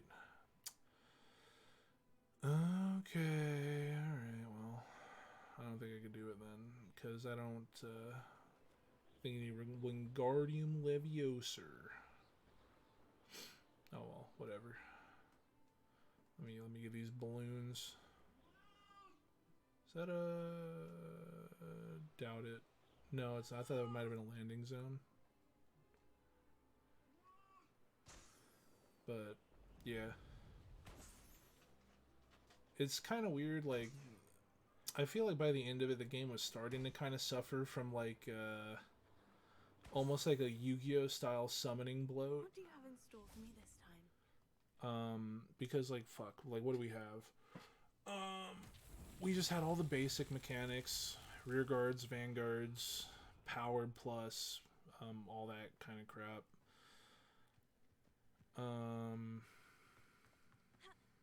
Oh, fuck.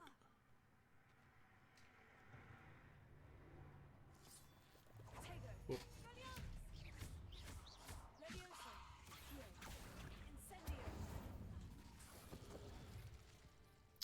But then, like, let me see. So, like, the next mechanic was a mechanic called Limit Break, I believe. And that was, like, when you're at a certain amount of damage, you would gain an effect. So, like, I believe originally we started out with Limit Break 4, but then I believe they kind of had other little weird ones that would crop up here and there.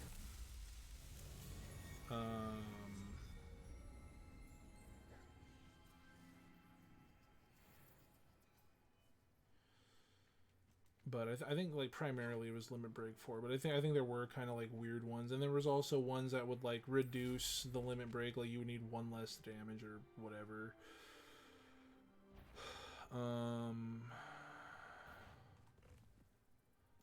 But yeah, I mean, that's, you know, that's kind of whatever. It's like kind of getting into, like, you know, nitpicky type of shit.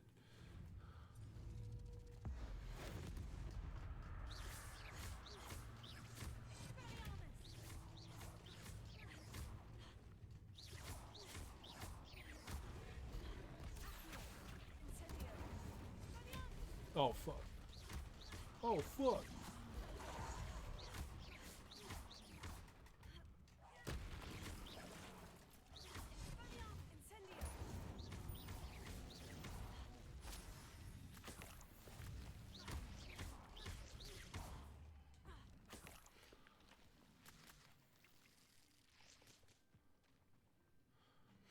And then let me think.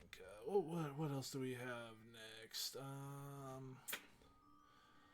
I think what was like the Never stopped me before.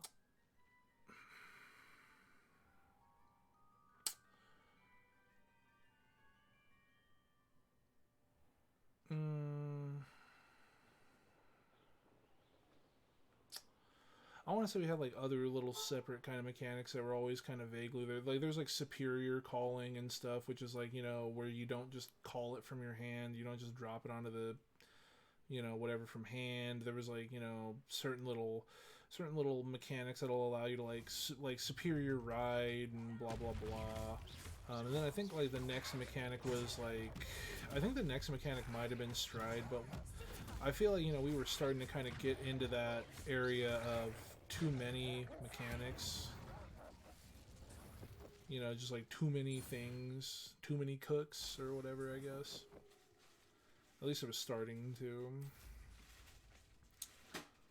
Then we also had like grade 4 stuff. Like, I mean, it wasn't like super common, mind you. It was just like, oh, that's like one grade 4. It's like, oh, Kagero has a grade 4 that's in the main deck, you know, type of deal. But I mean, you know, it was neat. I mean, it's definitely not as bad as Yu-Gi-Oh, where you have, what is it? Originally, it was like fusion summon, and then we got like some ritual monsters for ritual summoning. There was always like the normal tribute and special summon. And then let me see. So after ritual, we got like, I want to say we got Synchro after that. And then after Synchro, we got Xyz Summon. And then after that, we got Links. No, we got Pendulum Summoning. And then after Pendulum Summoning, we got Link Summoning. That put us into Master Rule 5.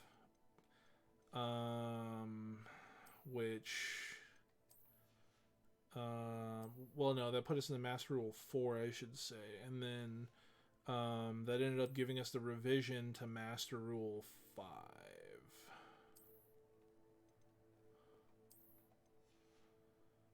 Oh, you know what? We're out and about. I should be fucking decked out, bro. Yeah, I should be decked out, bruh.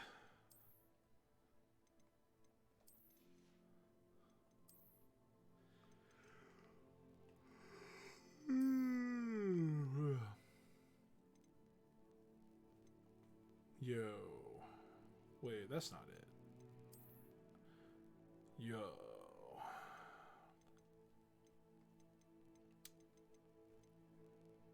Nah, we'll rock no hat. And then yeah, so that booted us into Master Rule 5, where we didn't get a summoning mechanic.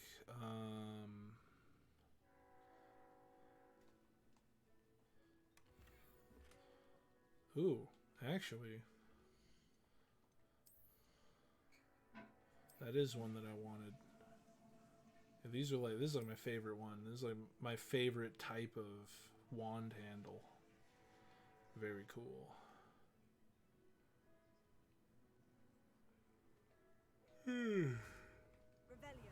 Oh yeah, it was there was a scarecrow.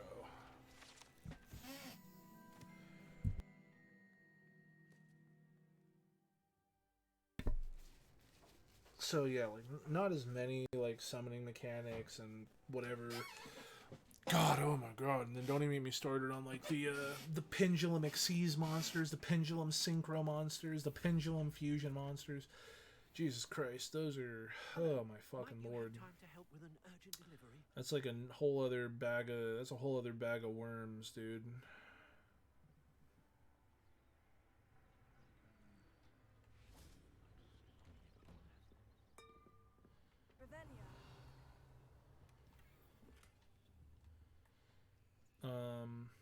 But yeah, I mean, I don't know. It's still like Yu-Gi-Oh! I actually wanted to pick up a couple pieces. Wanted to pick up some cards for Yu-Gi-Oh! Actually.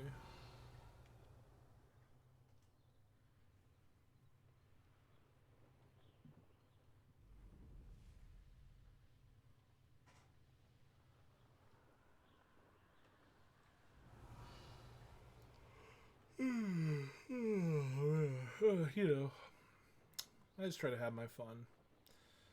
I don't know. Hopefully I could talk a couple people into playing some Vanguard, man. I already scoped out like some stuff I wanted to buy. Like I wanted to buy some sealed decks, which is actually kind of wild because some of those sealed decks are like stupid expensive. Like yeah, for instance, like they came out with this Shadow Paladin deck, and it gave stride units to Shadow Paladins. And I don't, maybe it's just because it was like one of the main characters decks. Like again, it was the same guy that would use Shadow Paladin. But well, I mean, also the card was really fucking good. Like that probably helped out a lot. But I like that sealed deck is now like over $200. But like the cards inside of it really aren't that expensive either. Like if I really wanted to, I could buy foil copies of these cards like for not that expensive. So it's just really weird to see. Like I guess it's because it's like a sealed product and you know blah blah blah blah or whatever. But I don't know. It's weird. Just weird, bro. But yeah. So I wanted to buy like there's this certain deck. I think it's what is it? Man, what the fuck was it called again? It was Lyrical Melodia or something like that. It was like a really weird clan. I don't even know like what. I think it's like some spin-off clan where it's like all of the different like clans came together, and they're like it's like a school thing. I don't know. So like. They're like there's different ones for like all of them, but like they're all part of the same clan. Like they're all part of the same school, right?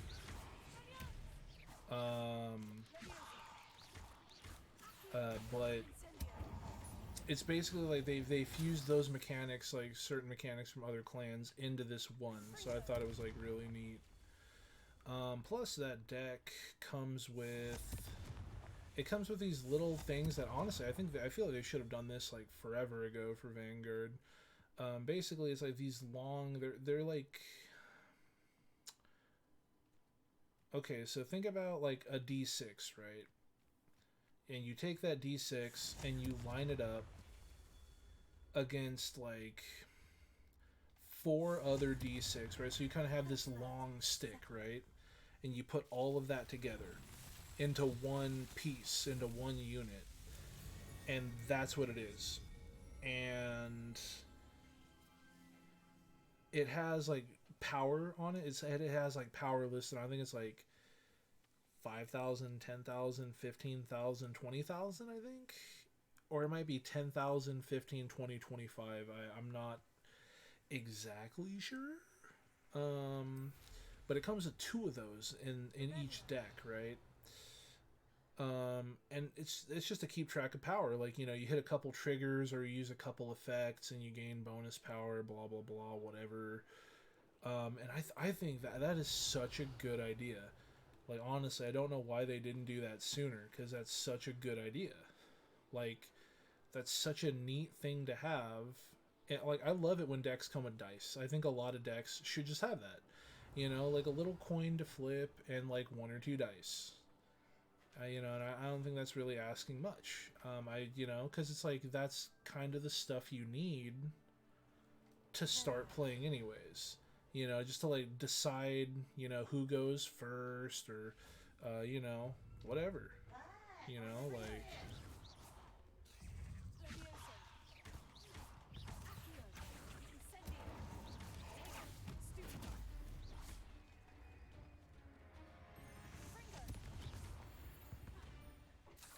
Weren't those spiders on fire? I don't know, whatever.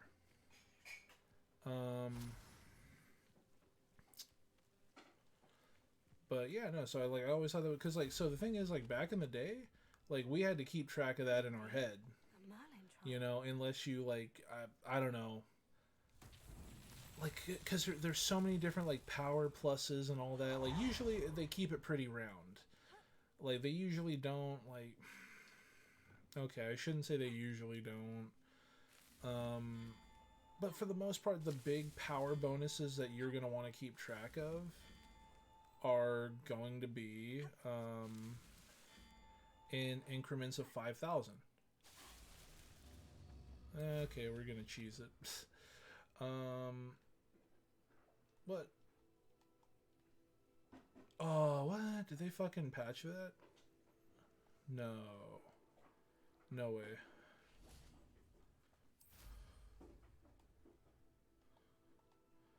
Oh, they patched the cheese. That's stupid. Wow. I mean, they weren't like these weren't like insanely hard or anything anyways. That's just kind of lame.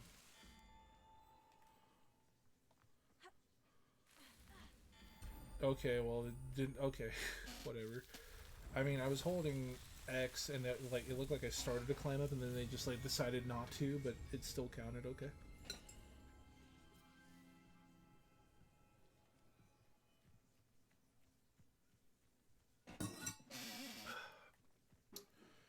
Man.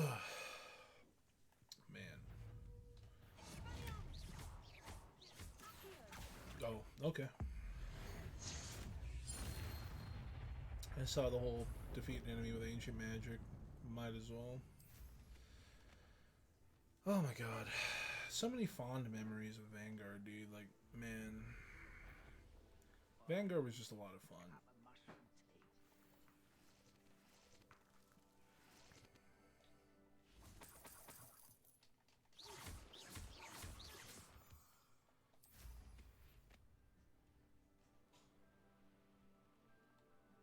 I know a Merlin trial when I see one.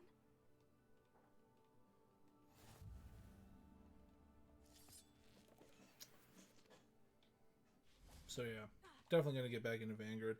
I want to buy that Deer Days game. I want to pick up a Japanese import copy, and oddly enough, it's kind of cheaper than buying it digitally from the Nintendo shop, the eShop.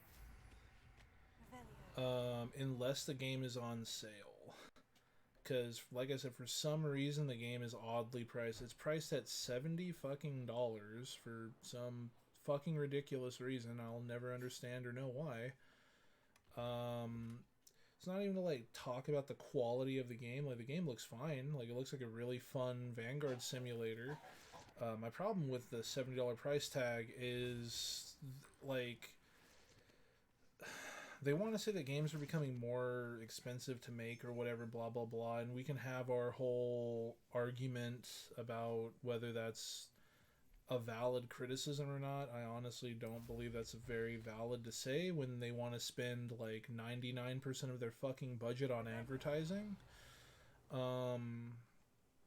But you know, I mean, hey, like it's neither here nor there. Whatever. Games are more expensive to make now, so is everything the fuck else. I would still say $60 is more than enough to pay for any video game. And asking for even more money is a little fucking ridiculous. But I mean, hey, whatever, right? But like, okay, video games are more expensive, so that's because graphically they're fucking stunning, right? Like graphically they're beautiful games, right? Right? And it's like, well, this is a fucking card game simulator, dude. Like this isn't even like a fucking like it's not even like the anime. It's not even like the anime where like holograms of the fucking cards are like popping out and you like, you know what I'm saying? Like it's not even like some shit like that.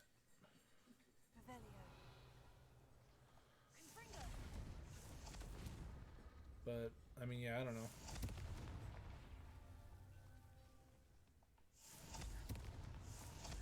Oh, you fuck.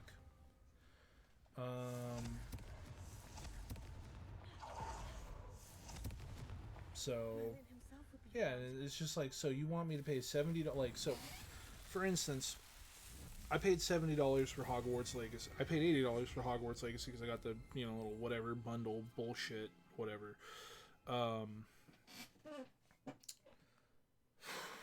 And GameStop fucked me, and I basically didn't get any of my early access, which is why, in my opinion, early access shouldn't be a fucking thing. Like, it's just, or give us a digital copy that expires when we get the physical disc or something. I don't know. I don't fucking know, man. But that's why I think fucking physical, or not physical, that's why I just think, like, this kind of shit is stupid. Like, the whole selling early access shit.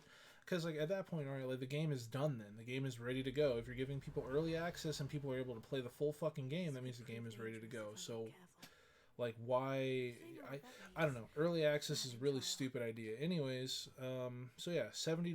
They want $70 for this Switch game. That just actually should not be a thing. Like, I'm sorry, there's not a single quote-unquote next-gen game on the Switch. I just graphically, fidelity, frame rate, like literally, like, and that's not to say that they're not fun games on there. There's a ton of really fun games on the Switch, but there's nothing you can truly call next gen or really pushing our current hardware. I mean, I guess you could say that it's pushing the Switch's current hardware, but that's because the Nintendo Switch is fucking tech from over a fucking decade ago, duct taped together. It's held together with duct tape and used fucking cum rags, honestly. Like, I don't know what kind of witchcraft or wizardry, like, I have no idea what kind of witchcraft and wizardry Portkey Games is going to need to, use to get get this game working on the Nintendo Switch. But goddamn, I don't know. Like, I'll believe it when I see it. I'll believe it when I see it, type of deal. Cause, like, goddamn, dude, like like they're going to need to pull some fucking ridiculous bullshit off to get this game to work on the Nintendo fucking Switch. And I'm honestly I'm excited to see what they can do. I don't necessarily think it's going well, looking at how like,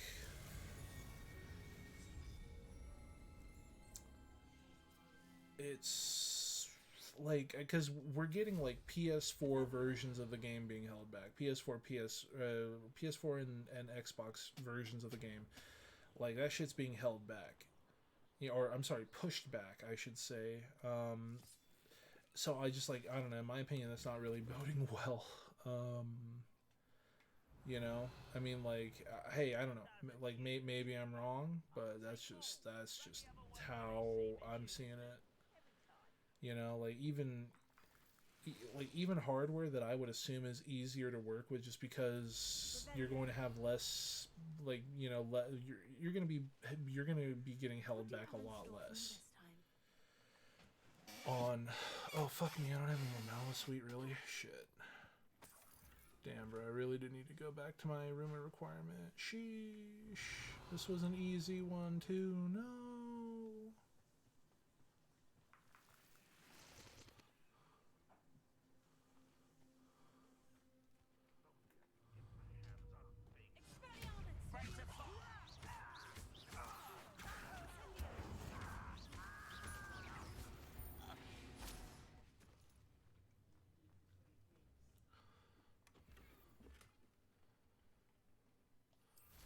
Is there like a...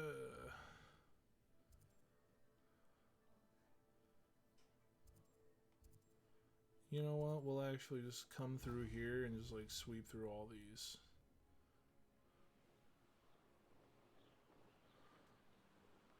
Whoa, okay, well, unless they won't let me.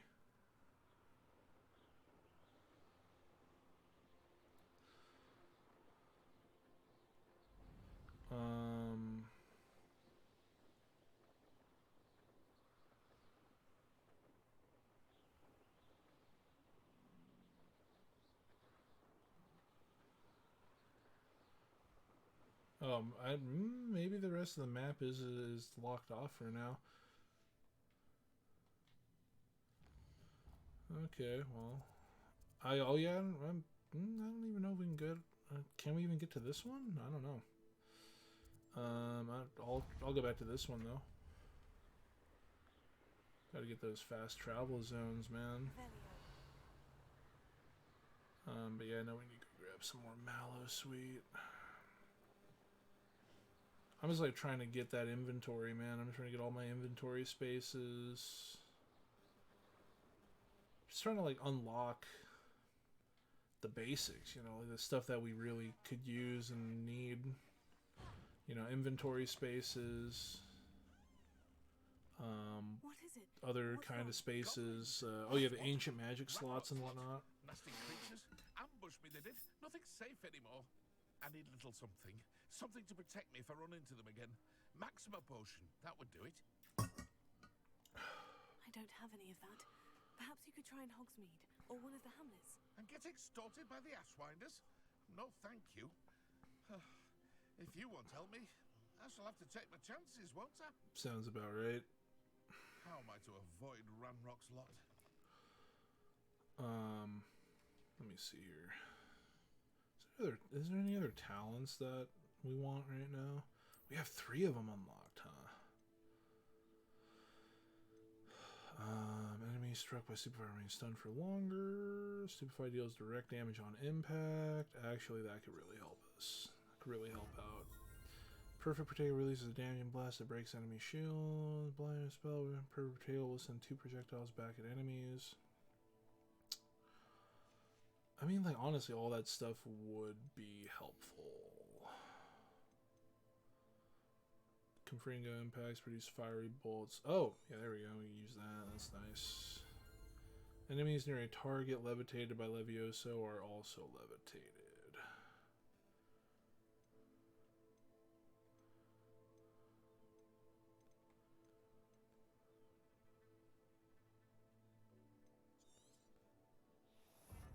Yeah, we'll grab those. Probably grab 2 in the stealth. Got any more dark arts? Crap. Defeating a cursed enemy restores some of your health. I mean, you know, like, yeah, that could help out. You know, whatever. That could probably help out.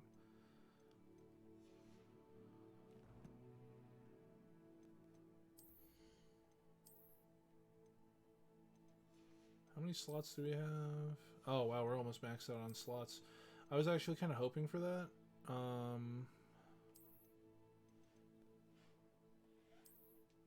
was actually kind of hoping that we would be, you know, pretty deep in our pockets here. Just so that, you know, we have some good shit to sell.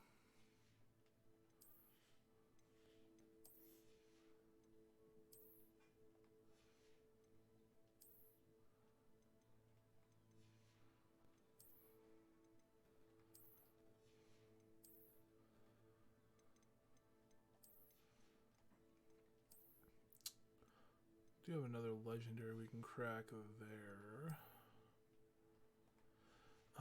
Okay, so what we will do here is, it's actually pretty late, I do need to jump off, so we're just gonna go back to Hogwarts, we're gonna grab all our junk. Oh god, and then tonight's like daylight savings or some dumb shit, right?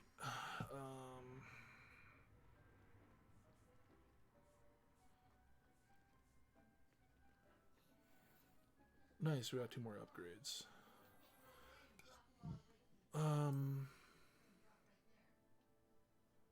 What was it? Yeah, it was face wear.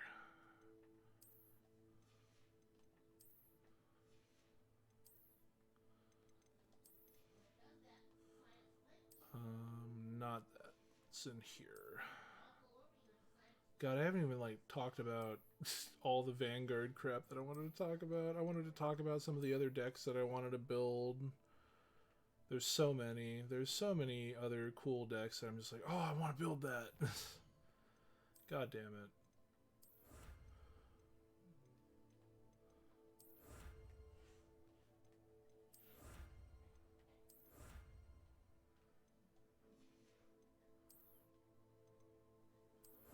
Oh shit, I actually need to claim these, rip.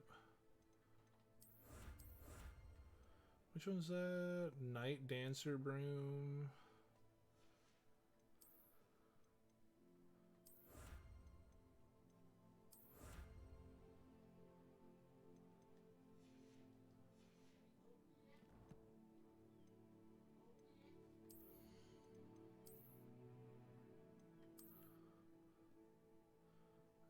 It's alright, but yeah, and I like the little broom effects. I wish there was more that did this. Like, I wish there was differing effects. That would be really neat.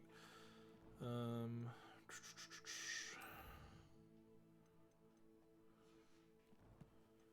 me see, what other... Map chamber... Acquire and use a focus potion. Acquire maximum antidotus potions and use them simultaneously. Acquire and use a venomous tentacular, and acquire and use a mandrake on multiple homies. We will actually need to try to go after that. Fuck. We could actually go get a venomous tentacula. As for those potions, I think we might need to use a hopping pot just to like get random potions. Need those mallow sweets, bro. I need those mallow sweets, bro. Oh yeah, and there's like some junk down here. Okay, and then let's go ahead and go sell our junk over at Hogsmeade.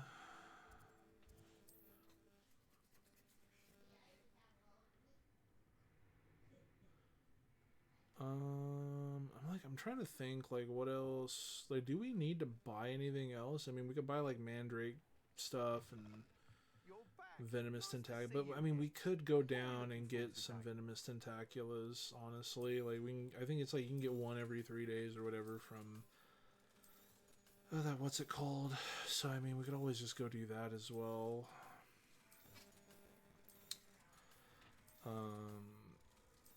But yeah, I think the hopping pots just to get random potions would be kind of big.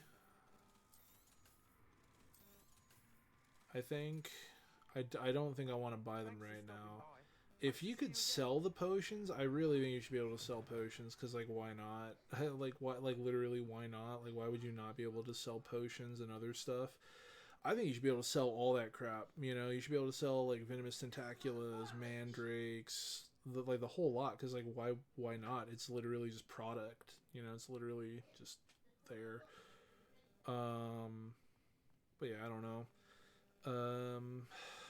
I think maybe the hopping pots would be good, because there's also there's at least one more there might be 2 more assignments from Professor Sharp where you gotta chug potions, so starting to stock up on potions would be good right now.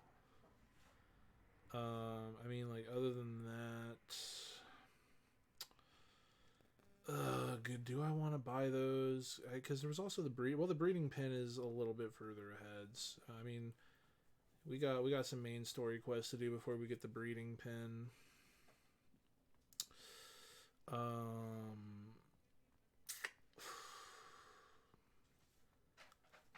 Man, thinking.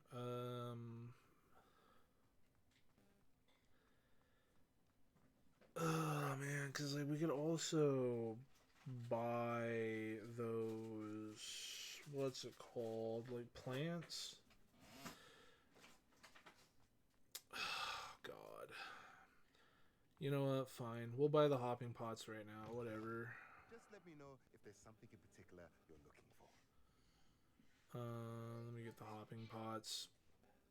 I'm gonna have no money left, but whatever. Let me get the hopping pots.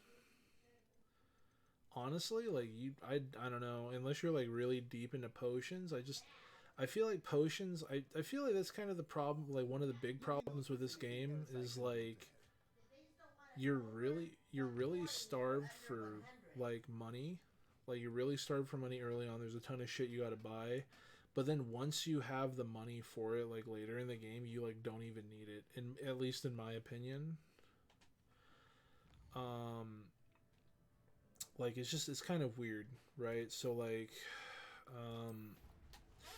for instance, right, like let's say like potions and other things, right? Before you can really get into potions, you need to do you need to do You should be proud of all the potions you've brewed.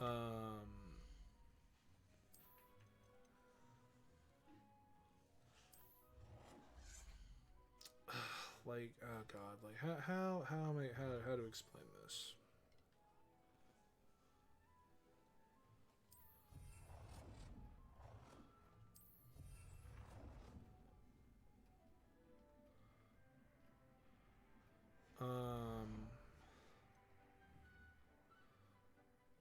Revelio.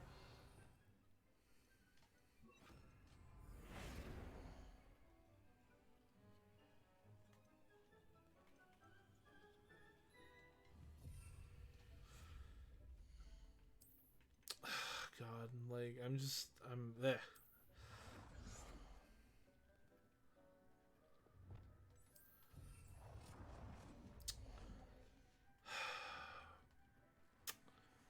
I'm like trying to think of how to explain this. It's just like it's hard to explain this. So like trying to like build up your funds and like buy shit in the game, right? Like a lot of this stuff costs so much money, but then like by the time you get it, right? So you could buy these hopping pots and they're gonna randomly give you potions, and as long as you don't like chug through them, like they'll last for a minute. Like if you're just like, oh man, I'm being overwhelmed. Here, let me pause the game, basically, and then just like come around here. Oh yeah, let me pop an Idurus potion. Oh well, I'm doing an arena. Let me pop a Thunder Brew to help me out in this wave or whatever. Right. Um.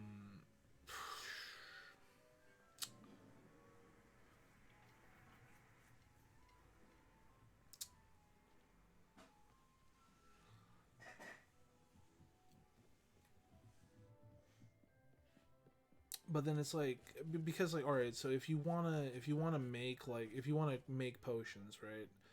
You need to have a bunch of plants. So it's like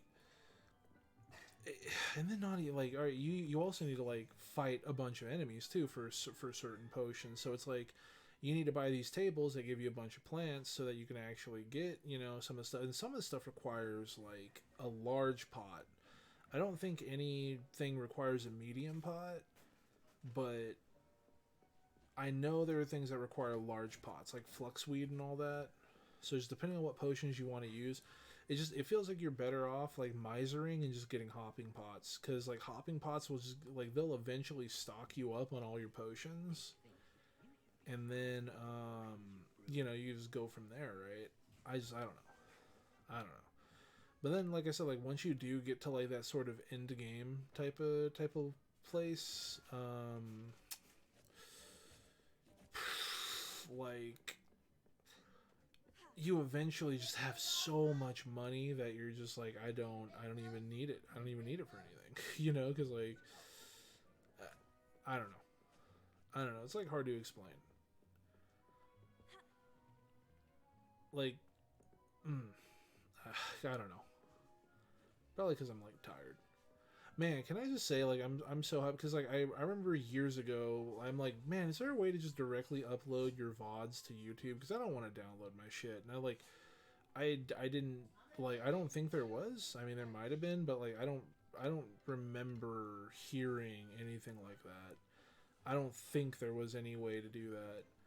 But like now there's literally I could just go into like that's what I'm gonna do. I forgot to do that last time, so like I uploaded the video like a day or two late to YouTube or whatever, right?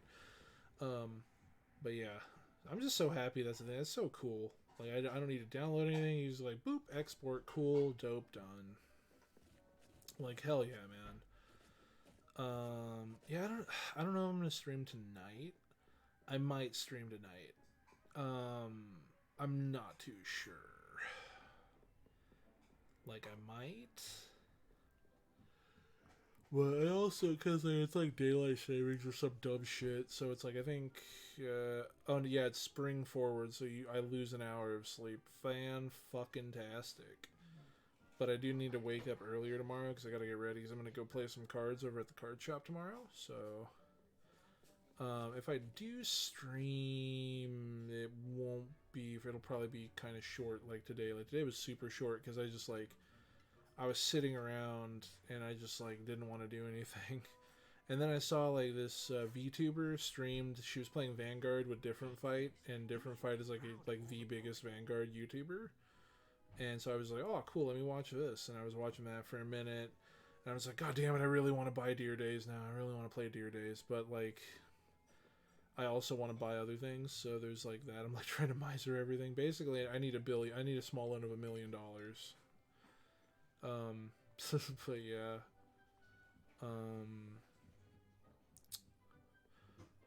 But yeah, so I'm probably going to do some Deer Days streams whenever I pick up Deer Days, because I really want to play that game.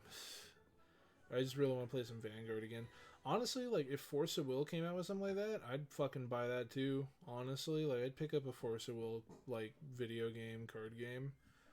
I don't know, that's, like, they're in their best interest right now, because I think they're, like I said, I still feel like they're trying to figure out how to make the game stick.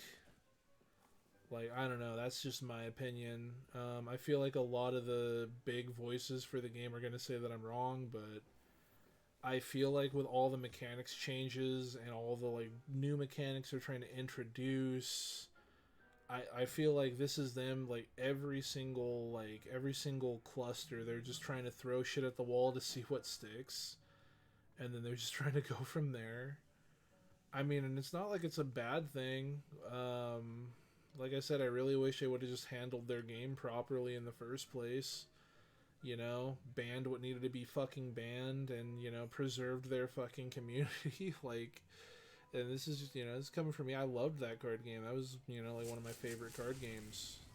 Honestly, like, I'd play that game over Magic, honestly. Like, although, you know, I mean, hey, Commander is really fun. I do like the whole group game aspect, but I feel like if they properly managed that game, like, it would be the tops, bro, because it was already doing very well. Like, it became top 3 in America. Like, do you know how fucking significant that is? Like, it's literally been Magic, Pokemon, Yu-Gi-Oh! For, like, playing, like, trading card games. Like, literally, it's been Magic, Pokemon, Yu-Gi-Oh! For decades, for years, since this shit came out, since the dawn of fucking time. These were the originators. These are who came first. These are the big ones that have never faltered, wavered, or disappeared. Have there been lulls? Sure. Like, there's been times where, you know, some people migrate, some people quit, but, like, they were never in danger of dying out. You know? They were never in danger of dying out after they've solidified themselves. And I've seen card games come and go. I can't tell you how many times Digimon and Dragon Ball have fucking died over the years. You know, like, but those 3 have been around forever. I can't remember which one Force of Will dethroned, but for a minute there, they dethroned one of the big 3. That's how significant Force of Will was at one point. And honestly, I really, the route that Magic has been going for years, I really wish Force of Will didn't fuck up the way they did. RR killed the game. Reflect Refrain killed the game. I don't care what anyone fucking says. I don't care how quote-unquote good other people want to say the game is doing. It was a million times better than what it is now. You know, and I'm just straight up, and I love Force of Will. I love that card game, but I'm calling it like I see it. I really wish it didn't fuck up the way it did. And I mean, yeah, sure, no, it's still going. Like, they're still making new sets and shit, so it's not like it's dead, but it sure as fuck, it, like, all of its momentum immediately got drop kicked. Sag, man, Sag. I think they just, like, they sped the game up way too quickly. They started putting out and I feel like that's kind of that's like the killer in a lot of card games, is you speed the game up way too quick when the game is not meant to be sped up the way that it is. Power creep will always be a thing in card games, and it's going to be a demon that anyone who wants to make a card game will have to deal with, because the thing is, like, you can only print so many of the same card so many times before people just are no longer interested in it. So obviously you need to print better cards, or cards that people will want, and that's when power creep comes in. A card that used to be good, like, oh, it's a one casting card for 2/2, that's really good, is no longer good. That's no longer where the power level needs to be. Now it needs to be a one casting card that is a 4/4 with abilities on it. And that's literally what Force of Will kind of became, is just like, okay, well, now you need to, the card needs to be quick cast, so it needs to be an instant speed. You can play it whenever the fuck you want. It needs to be one casting. It needs to be able to counter any card in the game.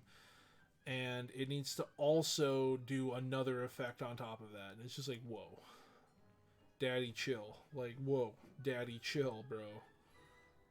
But, yeah, I don't know. It's always going to be something that you have to wrestle with when it comes to, like, card games and, like, balancing them properly.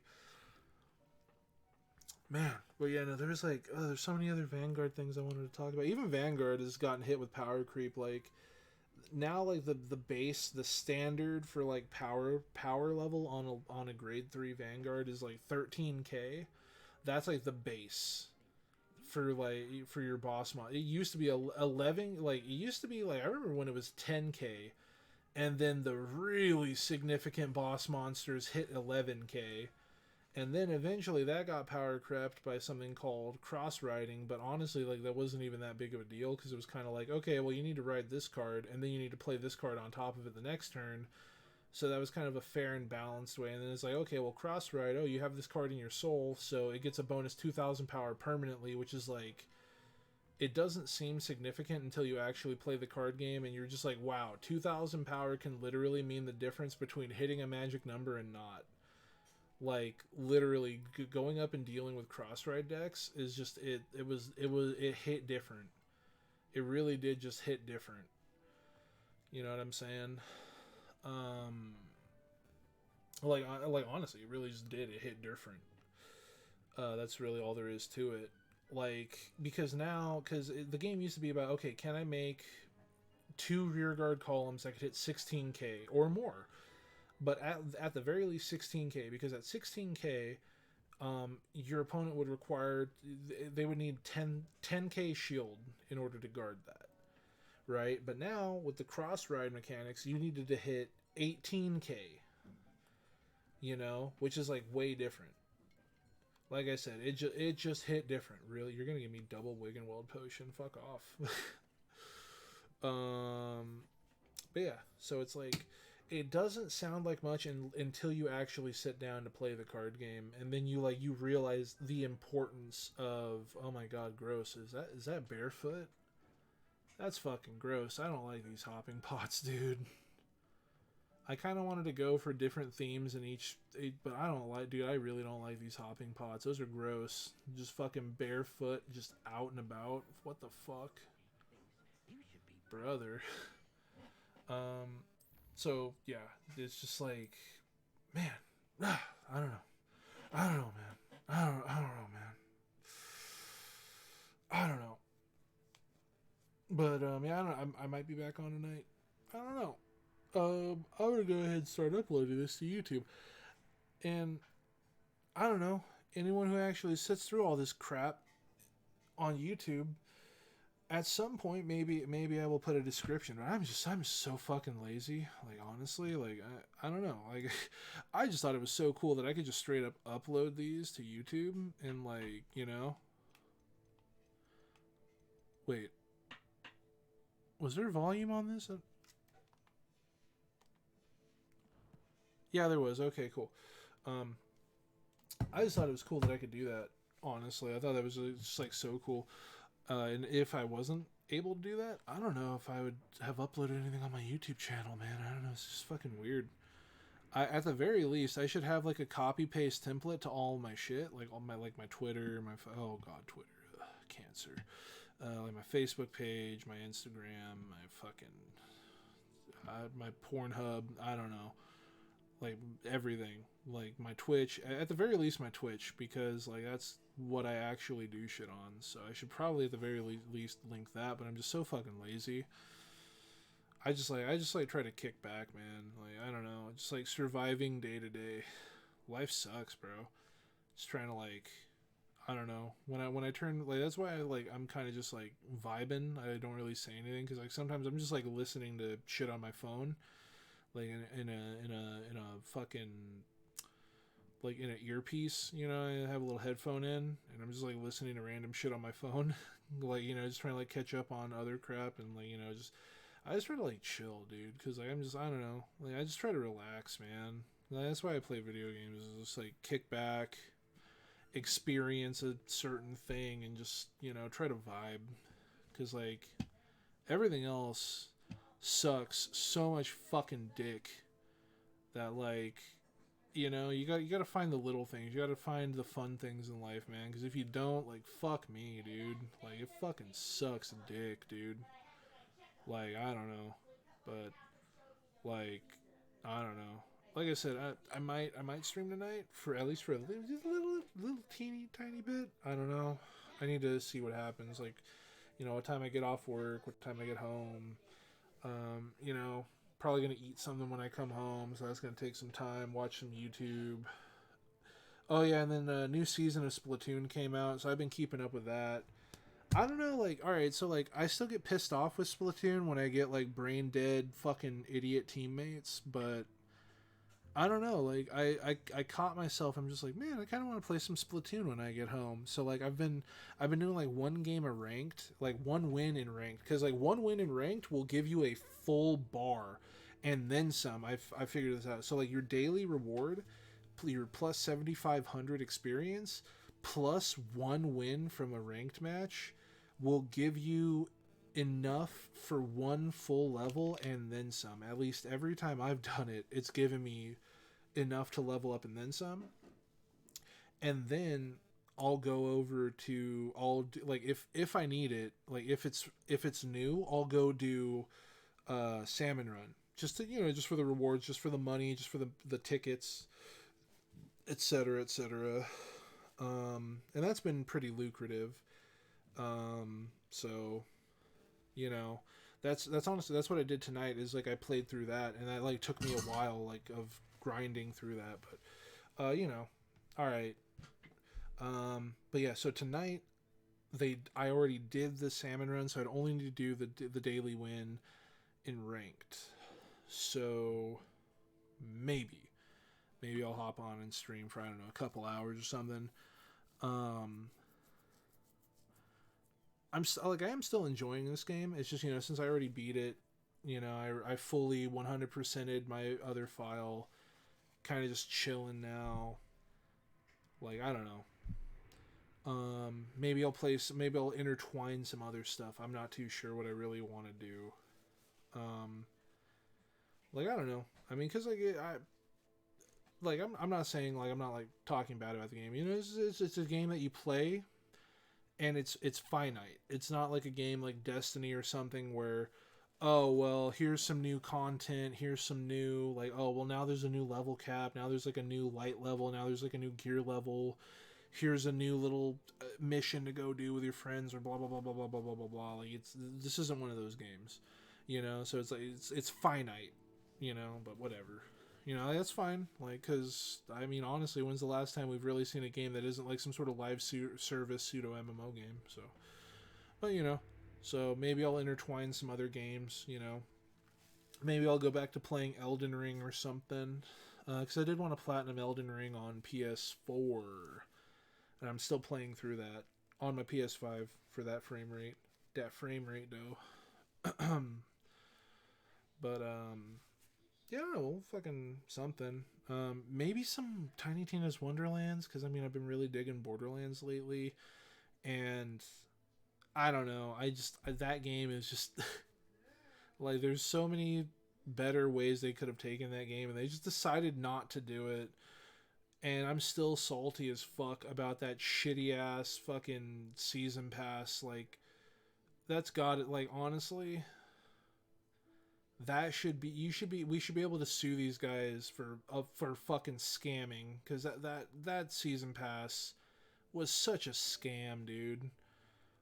Like, it should, like, I would feel kind of miffed giving them $1 for that season pass, like $1 per mirror, because all it did was give you one level that gave you one boss per fucking mirror, and each of those were like $5, and then you finally got one side class, so you finally got one class by the end of all of it, and that is such a fucking scam, dude. Like, there's so many things they could have done with Tiny Tina's Wonderlands, yet at every possible fucking turn, they picked the wrong decision. They picked the villain route every fucking time. It's baffling. I don't know. I could bitch about this for fucking ever, but maybe we'll go back, because I kind of wanted to try to platinum that, whatever. Like, I don't know, maybe. I never streamed Borderlands 3, did I? Like, I bought it. I was playing it for a minute, and I was saying, like, maybe the next thing I do would be playing that, but instead it was just, like, back to Hogwarts Legacy. Like, I just waited for that to come out, and then I started streaming that, and it's like, oh, hey, I was saying that I was gonna fucking stream Borderlands 3, huh? I don't know. Maybe we'll mix some things in. I'll have to see what I feel like playing. Like I said, I really feel like playing that fucking Vanguard game, but that's it's later down the pipeline. It's later down the pipeline. But yeah, I don't know. Maybe see you guys tonight. I don't want to say see you guys tonight, because I don't know, maybe. But alright, later.